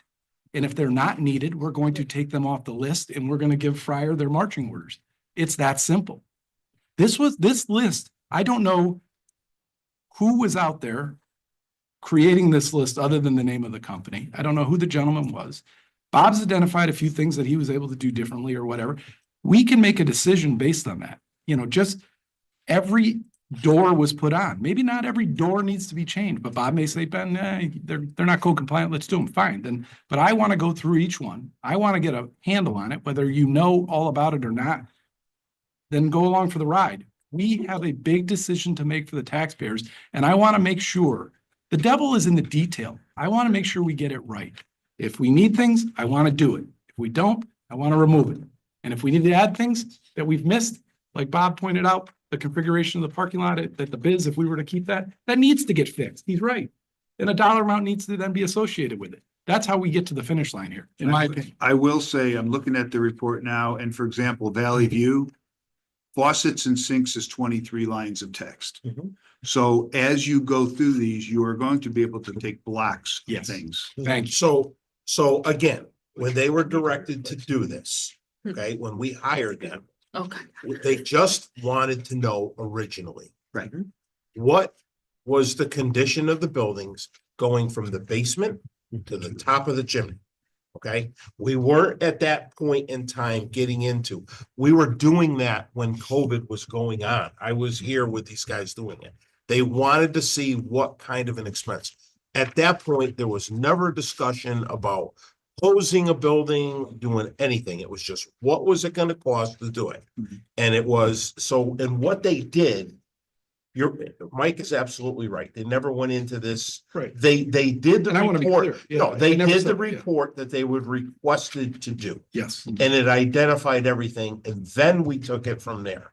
You know, and it went in the immediate need of, if I have this right, immediate to 3 years, and then it was 4 to 7 years, and I think it was 8 to 11 years. And I'm not even, No, it's just. Th- 10. to 10, 10. okay, because I thought it was like to 11, but then I thought there might have been a thing in there beyond. Another example, like I'm looking through here and I thought I heard Bob say in one of the meetings that and correct me if I'm wrong about that, but we replaced a lot of the mechanical equipment in the kitchen at the brownstone. Is that what you said? Not mechanical, just serving stations, Okay, which so, is.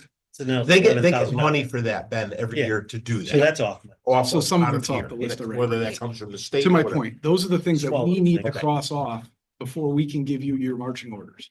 If there are things on here that we don't need to do or don't want to do, that's not up to you. You know, you're going to do whatever and I, for the record, I think you're doing a great job. This is not Ben versus Fryer in any way, shape or form. This is Ben versus this list. And I'm going to get one way or another. We're going through this list, guys. So I'm going to keep bringing it up till we go through the list, but that's what we need to do. And to Bob's point, if it takes 4 meetings, it takes 4 meetings, but we need to do this before we can come up with real numbers. I'm not going to say something. Wasn't much difference. Mike, go ahead.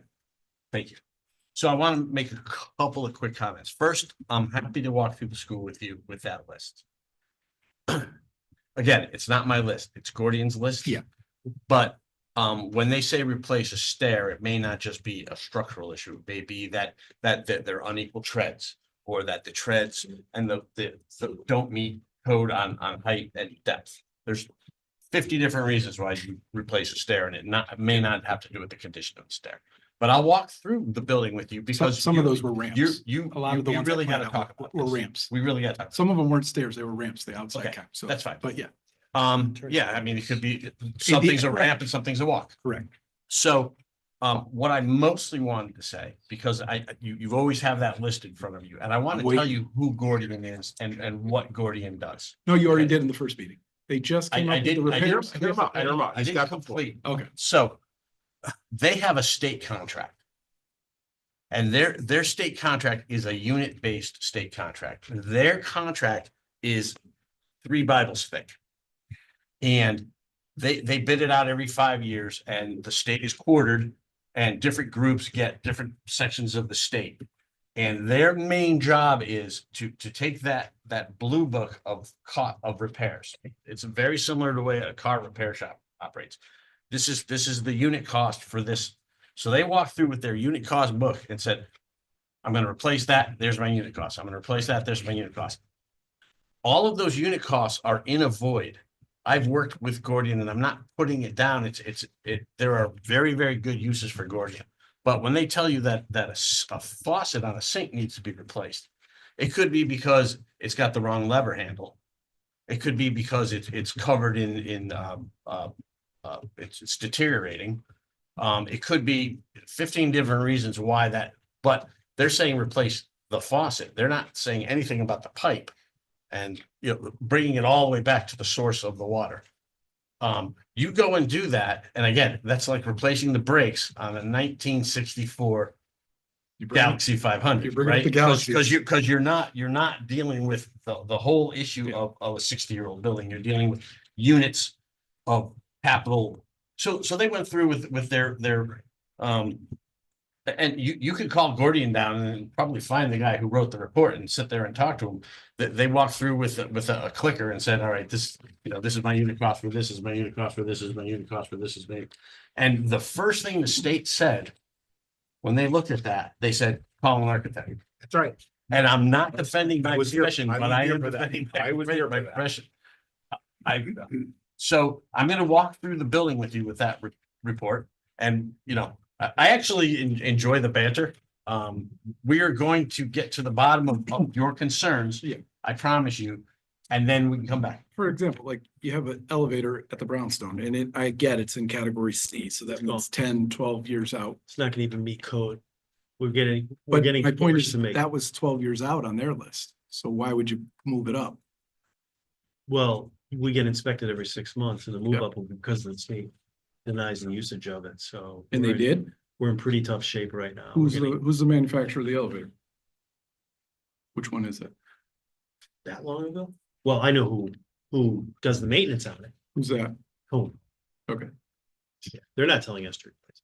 State of Connecticut comes in and inspects it. And they Doesn't- said to replace It it. doesn't meet code. It doesn't meet ADA requirements. I don't It even doesn't- believe it's. We're not even, no, Probably not big. It's not. It's not, it's not big. the ADA is size. I would be able to scared to move. go in that elevator Yeah. without a cell So phone. we, I was scared in If you- 1971. That's a perfect example of the issue. I bet it didn't one time. That's a perfect example. It is, that's Right. So I'm going through those things now. We're getting certifications for it, but it's limited and emergency use only, and God forbid. You know, and I do have to do some repairs based on last inspection just to keep it available for emergency purposes. So we're trying to get those done, but forget about parts. Yeah, so there's the parts Forget issue. about There's, parts. but there's also, when Gordian bid those prices out, they bid them out every 5 years. Those are bid prices. I don't think they're prevailing wage, and they're not all in. Well, And they're, elevator, he would have. and their construction No. costs, not project costs. Elevator would have been union. It would have been union, but it doesn't mean it's prevailing wage. Because if I'm correct me if I'm wrong, you State bid guys. list. These are state bid lists. If a project it has to value out at 100,000. 100,000 and then 100,000 and above goes to prevailing wage. Right. So if we put, just for an example, I'm not saying that's the cost. Mhm. If we put a new elevator in a building and it was $80,000, it wouldn't require prevailing wage. It would require to meet current specs, right? But it wouldn't necessarily meet that. If an elevator company is, union paying prevailing wage doing whatever, they bid the job on their price, if, you know what I mean? So that really wouldn't, What about things like the generators that we don't currently have at schools that are on this list and, Yeah, I kept them. That's a discussion, but I kept them because right.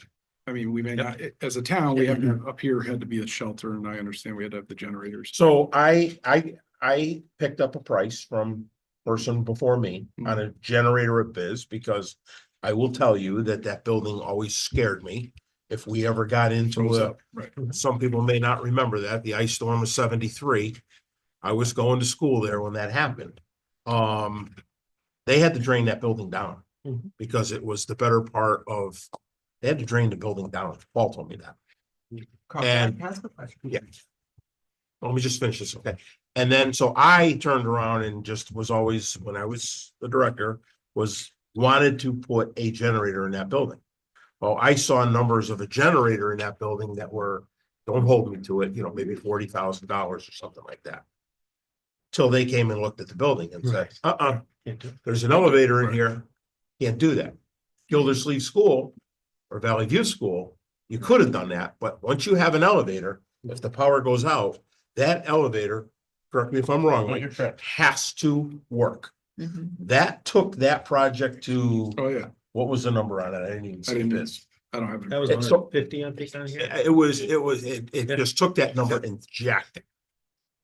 And then I said, oh boy, you Yeah, I know, mean, I had. okay, go ahead, Charles, what were you? Yeah, so Mike, I have a question for you. And beyond, like, just give us a straight answer. Is it possible? And I'm hoping you're gonna say yes, and if so, let's do it. To go through these buildings with this list and find $20 million worth of stuff to do that will work for the next 20 years. Or even 15, depending on how long we 10 finance it. 15 million. Yeah, no, 20 million over 15 years, whatever. 15 years. It, 10 years, 15, we've already proven that the numbers are almost generic. 15 Look, year max. look when we started. We might as well throw the list out. How many years has it been? 5? What was this created in 2000? 420. And we've barely done anything. I mean, these are made up numbers. My point is, everything on this list has not failed that was in the 4-year category, Dr. Britton.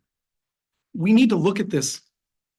Some of this was a wish list and some of it was, time frame wise, Carl, maybe not component wise, but time frame, it's clearly I'm right because a lot of these things haven't been changed in that time frame. Just if you Well, put that I list. could tell you 90% of the things that go on in this town and the capital thing I know what you're gonna say. Yeah. don't happen. Yeah. Then they're done that. No, So- my point is that at least from a time frame standpoint, we kick the can. That's what we do. And if we don't break this cycle at some point, we're never going to have the money. And this is where you guys probably don't need to sit in the town meeting. We're never going to have the money to put into capital, which we need to do. We need to be responsible stewards of our buildings. And the reason we've never been good at it is because we're always deaded to the hill. We need to look at this list. We need to do what's appropriate and come up with a real number and finally have money left over for capital. That's something. But anyway, what were you going to say? I think you were going to say something. So that's like a list that Gordian, and I don't know if he was an architect or if he was a former contractor or if he was a salesman. I don't know what he was that did that report. But there's probably things missing on that report that are more critical to the state investing in Portland than are on that list. And the envelope is the main one. I don't think it says there that. That's for gives- build as new though. Not for a capital improvement project. That's right? correct. That's correct. So if I were to do that list, I would say, well, you're concerned about throwing away money. Your envelope is a R value of 0. I would say the first thing we want to do is secure the envelope of that building. And then size the HVAC system to an envelope that meets the energy code as opposed to sizing it to a building with an envelope of R0, because the engineer is going to come in and size your new HVAC system to an envelope that has no value. So he's going to quadruple the size of the HVAC system.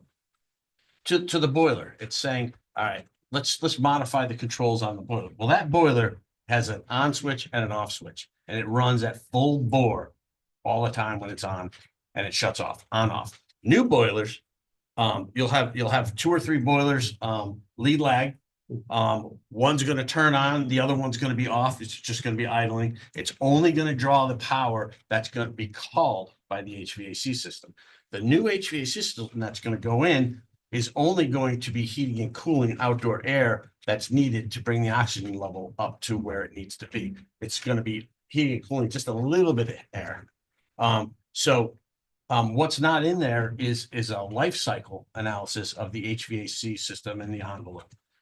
Once we get to a certain part, I mean, so now we're gonna come in and we're going to put a new roof on the building, and the new building code says I have to put an R30 on the Yeah, roof. yeah.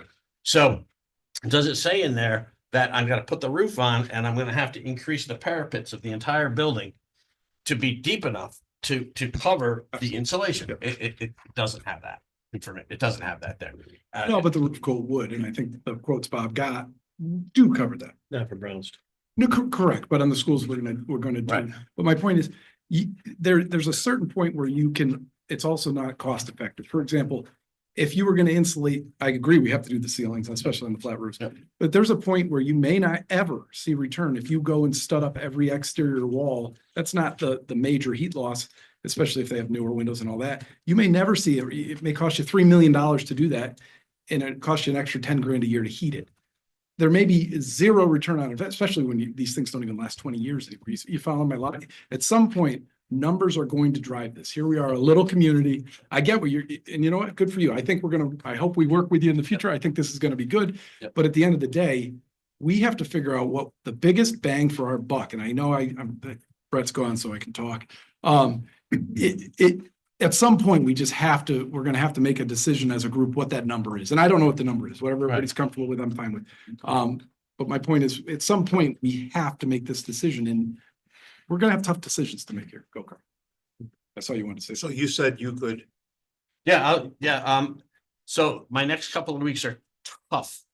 I'll make myself And- available, and, whatever's you know, good for you. I can tell you with the trajectory of this, it's looking really difficult to make a June I agree. submission, so. I'm not gonna hold myself guess to that. that's I don't know kind of about you the guys. I want to make the right decision. The time to me, if it takes. Yeah. There's too many things that So that's play here. your Your schedule. escalation that we have right now. Huge. No, it's your schedule, everybody's schedule. I'm not gonna rush this to get the wrong answer. We get one chance to pass this with the community. We're gonna all look like, we have to come up with what's right, and we gotta fix our facility. So give me a better handle on that. You'll shut me up sooner. That's lack of a better phrase. I need to have a better handle on what we're doing We'll here. reach out to you tomorrow and let you know what some window, I'll try. And to anybody shuffle- else that wants to join I'll us. try at to time. shuffle stuff around. Yep. And, we'll start with Brownstone. Absolutely, get a sure, flavor. sure. But happy to help you guys out. the only thing that I have to find out is how many people can be at this, so it's not considered A quorum. a quorum. I just, You know what I mean? I mean, we have to be It careful, would be you no know, more than 4, so majority, correct? I don't know that exactly. Well, we can't vote. You don't have a majority. I always thought it was majority. If I'm wrong or not. I always thought it was You gotta be majority. careful with that. beat him. Well, I think No, he's not. Chris wants to go too, so there, I go. and anybody else that wants, I think it's better that we all understand We got it. fully. Okay, Hey, Carl, as a committee next week, we should talk about if we were gonna renovate 2 of these as new. We have the budget here. What's everyone's thought about whether or not, if we recommended that, it would even pass? Which is critical. Otherwise, if we think that the town has the appetite for Okay, so let's just. $40 million let's just say this, bill. and you guys are sitting right here. plus. If we were to renovate, not including high school. Well, we okay, need if to- we were to renovate Valley View as new and Gildersleeve as new, what was that budget? You guys had that here somewhere. About 80, That- about 80 million. 80, and I 80 think it'll million. be more. I So- think Valley View needs to be bigger. Okay, Based off the so, last, what you guys did for the last committee. But. well, let's that call it was, I think what he's saying is because the gym, the auditorium, the media center, those are all large square for the hallways. I struggle with you getting the extra 12, 11. Valley View? Yes. I just look Okay, at so- your so last just- reports, right? just- I think it may go up. It could go, let's Okay. call it 80, because that's what right now they have for the 2 cheapest. was Gildersleeve How and many Valley students View. were Yeah, the cheapest option is about 80. Yeah, the last committee, I think, was recommending the pre-K 3. You mean the last facility, like the plan that the facility. study- Pre-K 3, but they were gonna add 14,000 feet on and Right. you, Yeah. so So we we'd have could to just cut it take to one 7. class out, call it 7. So That was an additional grade. you're looking at total square footage, because 2 the grades. cafeteria was getting bigger. Two grades. There was an addition on the gym. It wasn't. a- Yeah, No, you're Oh. thinking of the big school. Yeah. No, this was, they had another Oh, proposal, it was just the just, addition yeah, on the Gym. but it had 14,000 square feet because they were putting 2 grades.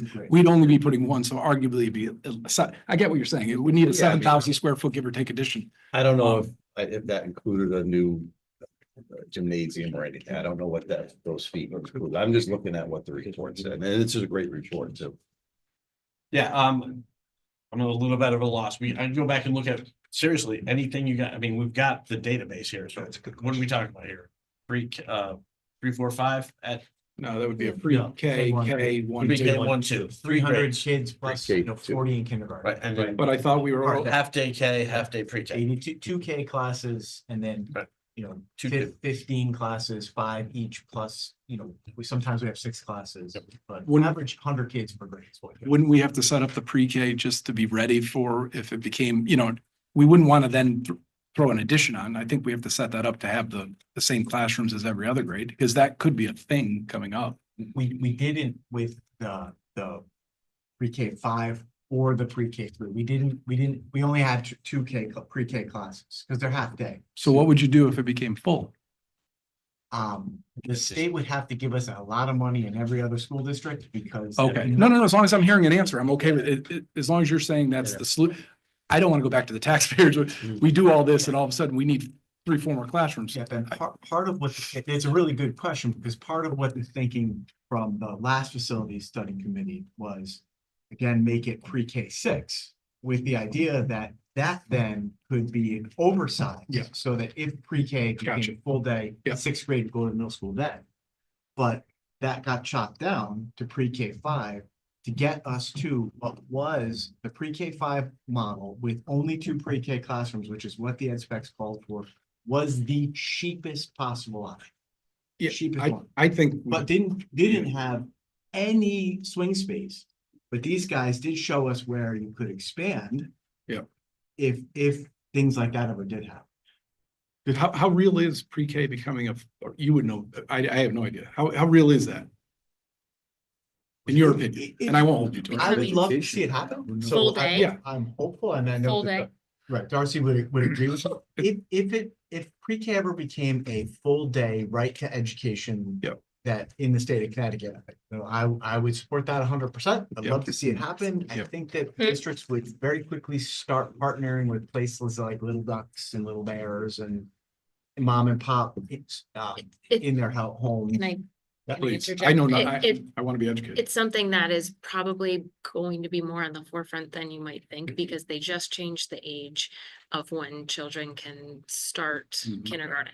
So it used to be, you know, you could be 5 all the way until December 31st, and now they've backed that date up. So a lot of people, because it becomes a financial issue for them, they don't have childcare, so they're like, no, my kid's going to kindergarten, but those kiddos aren't quite ready. So it would be nice if there was an alternative, a longer day transition program for those kids who fall in between, and to have that time. So it is a very real thing that full day pre-K or transition programs are going to start coming back, because there's a huge need there. And especially in the preschool we have, where it's 50% children who have educational needs.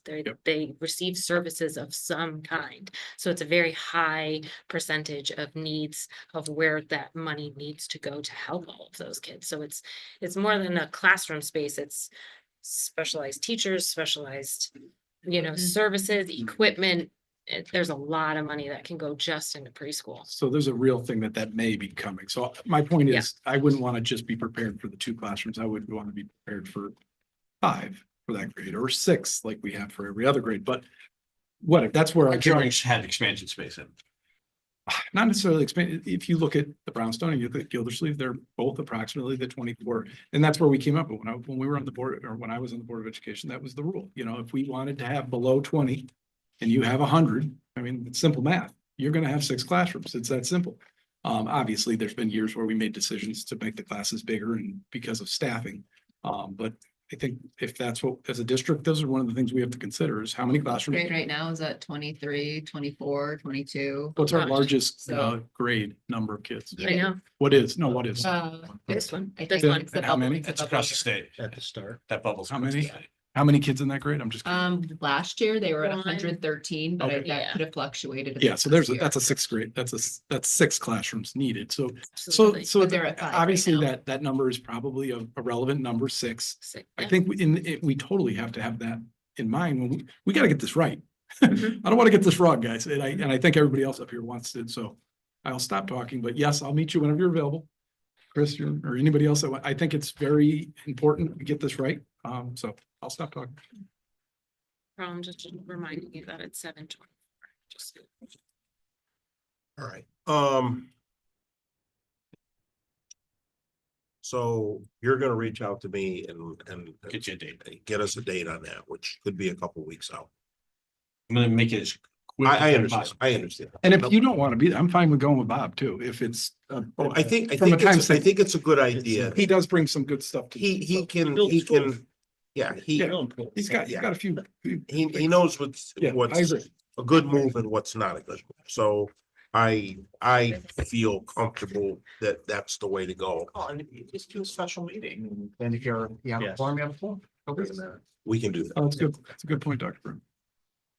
Pick a date, as long as it's 24 hours in advance, put it with town clerk and, oh. Yeah, that's excellent. I don't- Hopefully we don't get 100 people tagging along. You have a good point. We should probably do it when the schools are closed. I don't know how that's gonna work schedule wise, but that's fine. I'll make myself available whenever, you know. So, look at, now his wheels are turning out great. Now you really threw a curveball at me. I'm picturing it like one walking around with the black. Just be prepared for Gotta a have lot that of little music. people to say, who are you? I mean, we could, the idea would probably be to do it after school or maybe even on a weekend. Like I said, I will make myself available. I think it's very important we go through this list. We can do it for all 3 elementaries. I'm gonna start with Brownstone. I think we need to. I think it will either legitimize the Gordian's list or it'll say, you know, this is. Yeah. Should have started Valley View. The list is the smallest. Is it even feasible, Mike, to, and to be truthful, I mean, feasible to renovate one is new and do the other? When I say capital projects, I'm talking about the roof ventilation system.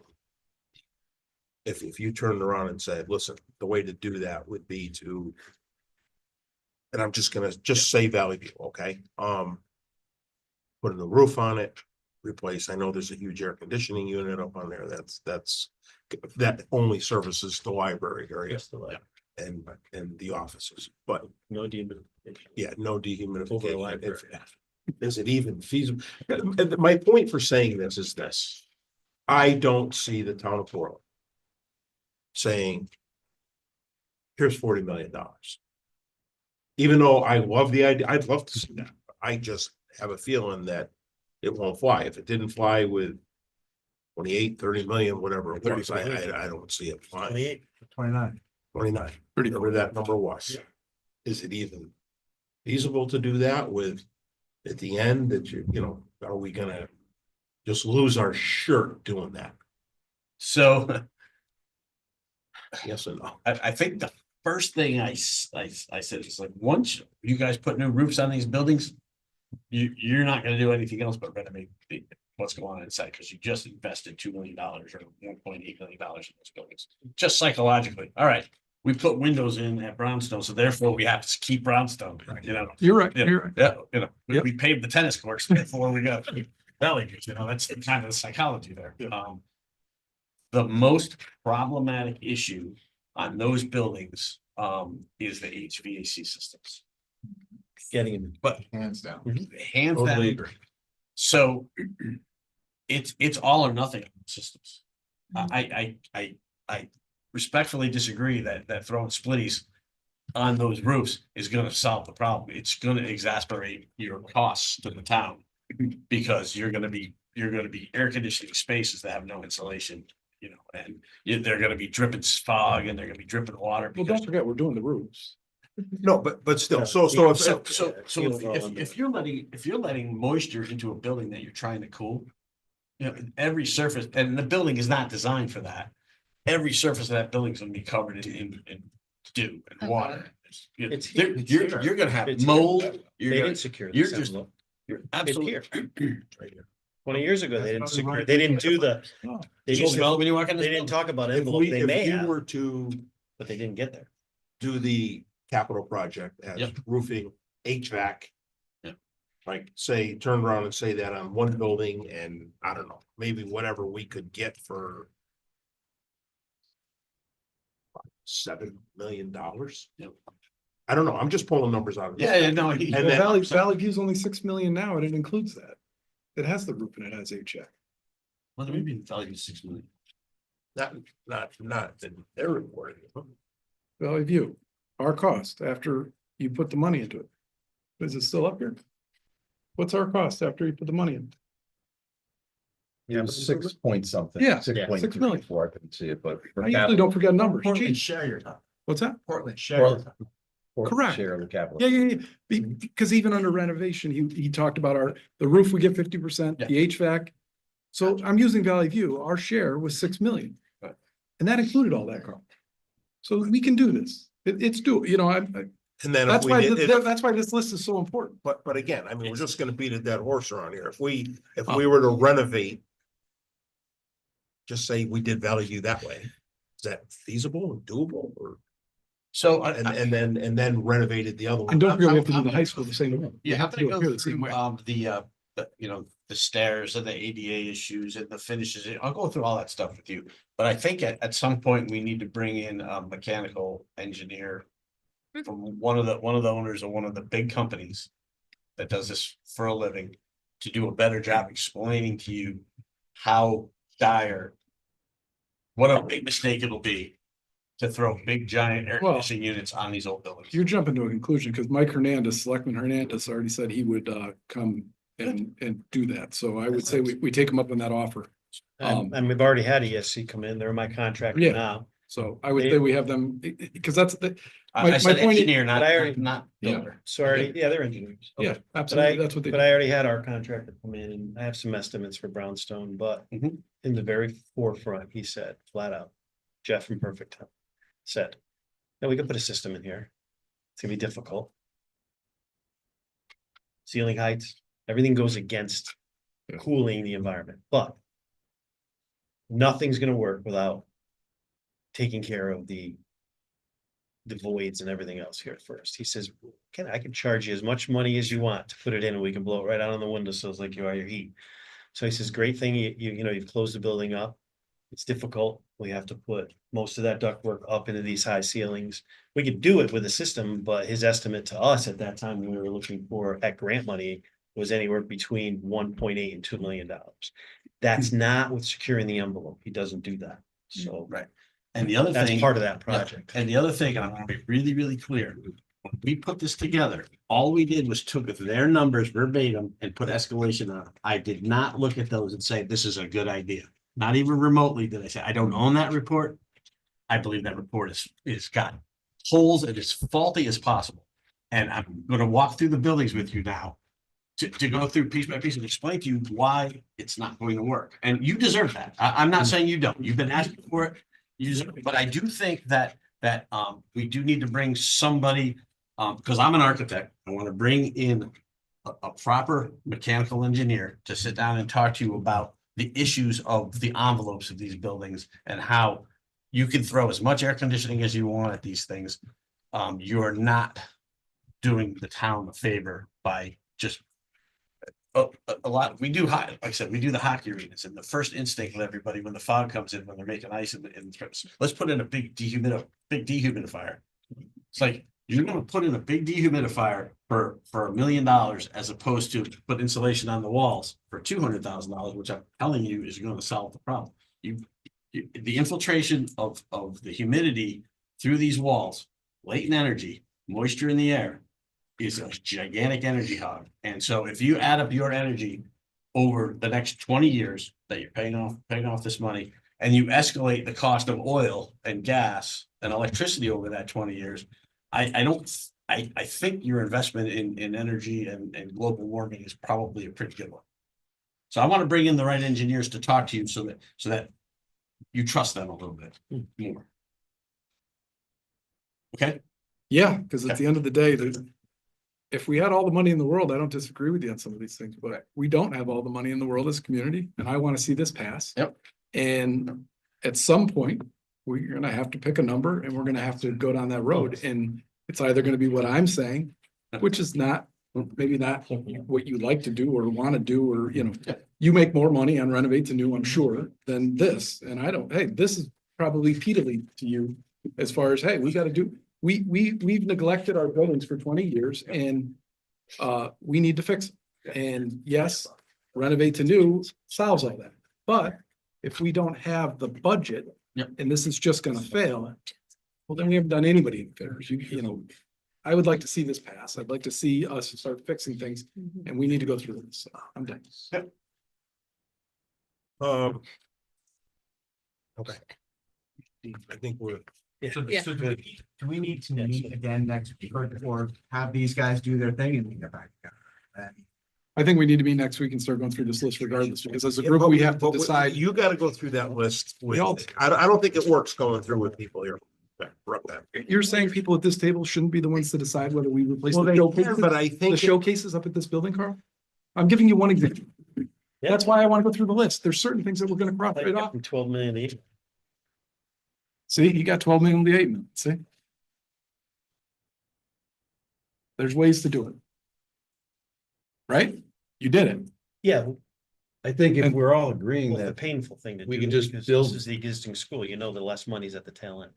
so if we're just gonna agree that we can renovate as new and give it to the voters to decide, then we don't need to go through any of this. But I Right. don't think that anyone here is gonna go present And- whatever it's gonna be, 45 million dollars to the town for build as new.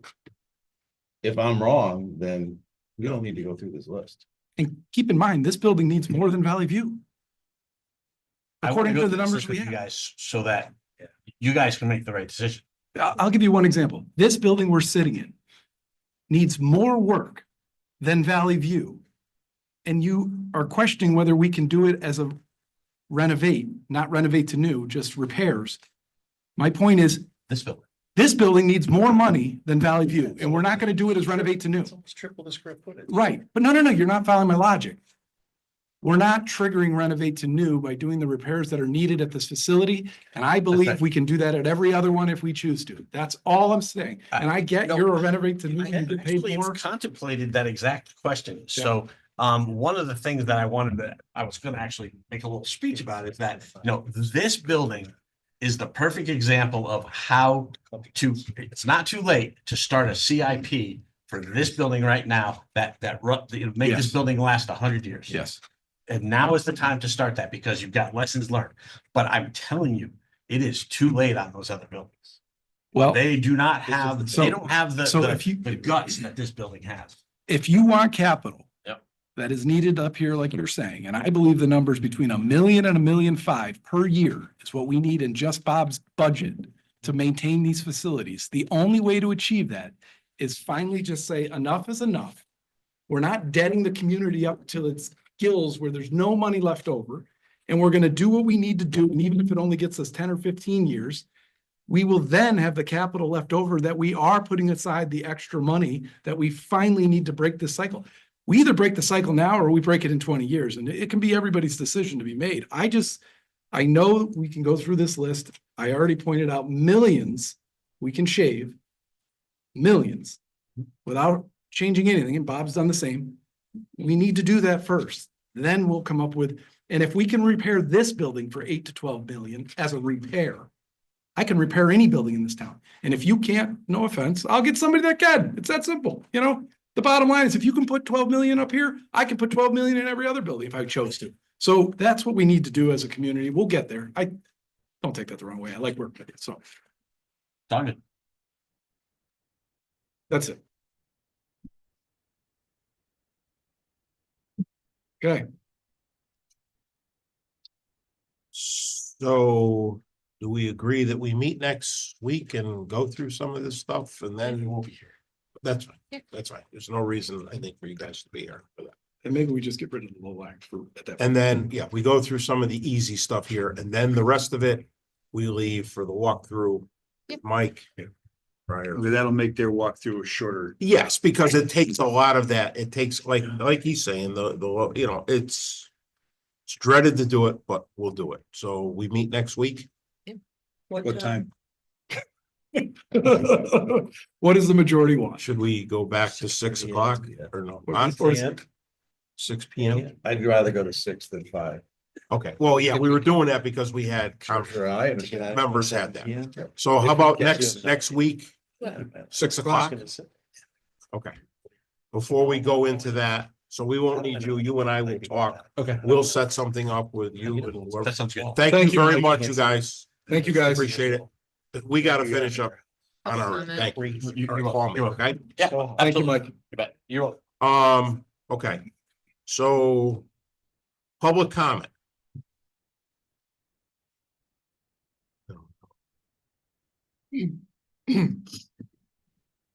So please post the slides either prior to the meeting or bring a handout, so those of us in the back can actually read them and folks at home are able to see them. I would really appreciate that.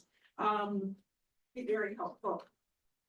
Second on my list, I'm very concerned about the prospect of returning this to the town because that's going to hit the bottom line for the taxpayers as well. I think we need to make sure it is a cost neutral thing.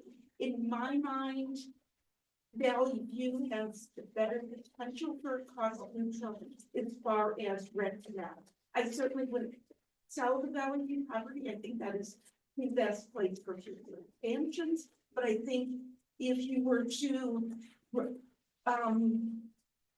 rent it out again to several of the classrooms, keep it in the school days. I think it'd be amazing if we could get an outsourced type of school to come in, so we didn't have to ship our outsourced students out of town, but have that outsourced school local would be another $1 million savings each year.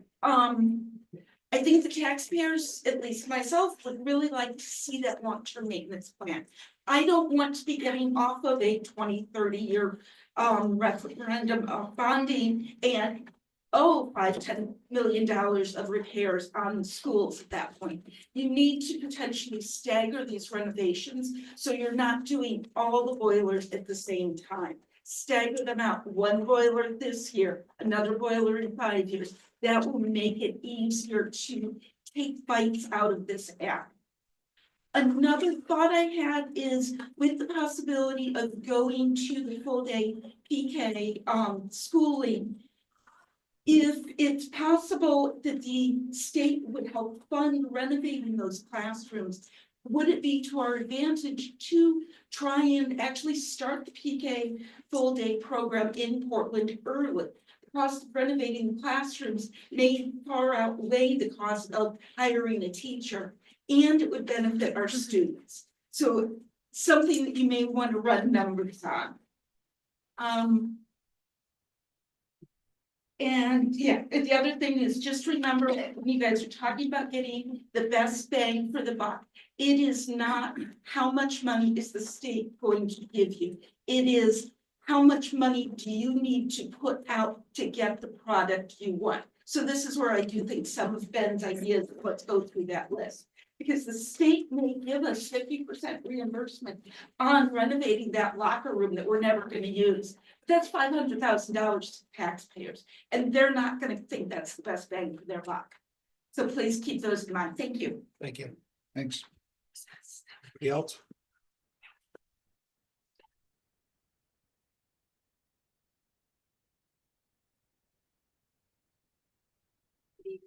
Stephanie Baker, Breaker Road. I first wanted to say thank you to the entire committee tonight. I feel like Dr. Britton, you did a really good service to the committee by encouraging them to come to a discussion regarding whether or not we want to be at 3 schools or 2 schools.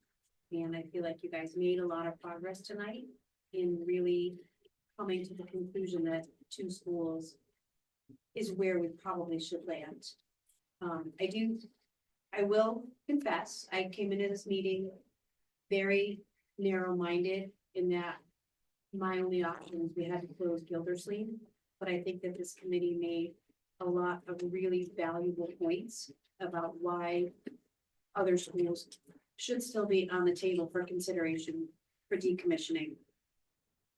To the other citizen's point, one of the things that I wrote down was if we were to have Brownstone be the building that was no longer a school, the cost of that building would still fall to the taxpayers of this town because we've given it back to the town, it's just moving it from our left pocket to our right pocket. And I hesitate to do that. But I thought that there were a lot of valid points made about what could be done, and we would still have access to the gym in that school, which has been a huge topic of discussion among the citizens of this town, because we use every single gym and every single one of these buildings currently. And to lose one puts us at a disadvantage. So I think that that's something that's of valuable consideration. It's something that's been talked about before, and I think it's one of the things that contributed to the failure of the referendum was the loss of the gym time. I am still concerned about Gildersleeve, and I think that that building from the committee recommendation that they put together and they presented from the last school facilities committee, they recommended decommissioning Gildersleeve. I still think there's a lot of validity to that. Ben, in that list that you refer to, I have it in electronic format, so I read it that way. There are 124 lines in the column labeled condition that are blank. That's 12% of that report that doesn't have a condition listing, whether it's poor, fair, good, etc. And that's a problem, because how do we know without going back and looking at these and it's across all the schools. I sorted and filtered electronically to get that thing. So I think that that's something that is a little disconcerting, that we have 12% of this report that we don't know what the condition is. And then I was doing some math, and it looks like the soft costs on the schools in the escalated report, they're 6 million for Valley View in round numbers, 5.5 for Gildersleeve, and somewhere between 6.9 and 7.2 for Brownstone. I didn't look at the upper, I didn't look at this particular site. If we didn't do renovate to new, I suspect that the soft costs on simply doing this as renovation projects would decrease. No? Maybe. Well, anyways, no, you're not allowed. But I would be curious to see how the soft costs would be impacted by doing renovation versus renovate to new. So I think that that's an item of consideration that the committee needs to look at. And I think the other piece that we haven't talked about is with these savings, we need to evaluate what we pay our teachers. Because we can make the most beautiful schools regardless of how we get there. But if we are not paying our teachers what they're worth, that's not improving the education of the kids in this town. And we don't pay our teachers enough. And that's the bottom line. So thank you again for all your hard work. I really do appreciate it. Good night. Thank you. Thank you. Is there anybody on here with questions? Can I do one more comment? I had forgotten to mention on the moving the sixth graders, there was a little bit of question about keeping the sixth graders at Brownstone for another year or two in order to maximize the renovation space there. But concerned if we moved them in the next couple of years, would state come back and fine us for not keeping the students there. So I'm curious if that can be answered at some point. And if we get an answer that it's not going to be fiscally advantageous to keep the sixth graders at Brownstone for the longer term, consider moving them sooner rather than later, because I believe there was gonna be the savings cost of one bus route a year, which, while small, is still part of adding to the savings. Thank you. Anybody else? There's nobody behind, nobody else. So next week we'll meet at 6 o'clock here. Ben, could you hold that up for a minute? Sure. Is there any way that somebody Dr. would Britton. print something off that size? Charles could, Yeah, or like- close to that size instead of the little small thing? You guys do know how to get it online too, right? Just in case you want to look at it ahead of time. Right. Would you say But if for you're gonna everybody? want, if you're gonna want it Not here, because I think for the committee. if you're gonna at want it least- here, you're gonna want the printed copies. Then we Yeah, can so mark we it can up. go through and slash it Huh? off. Yeah. Well, I tried to get Dr. Britton to do it in the last meeting and he made it out to be very difficult. Yeah, look, I'm happy to do it. If you want it right now, anybody listening, go to the website, first link, and then you can increase the screen size as large as you want, or print it, or look at it. I just think that's fine too, but I think if it's possible for us to have that sitting in front of us, if we're going through this, we can skip over things and say, okay, that is more for the meeting with Mike. Yep. And, you know, things like trophy cases and all these things, we can just start mixing them. So could we have those for next week? Yeah, I'll figure something. Something, just, it doesn't have to be that big, but just bigger than, It's kind of nice. Okay, I'm it gonna is. lie to you. Thanks, Chris. okay, anybody else have anything on the committee? Okay, motion to adjourn, So moved. Second. all those in favor? Aye. Okay, see you next week at 6 p.m. Thank you.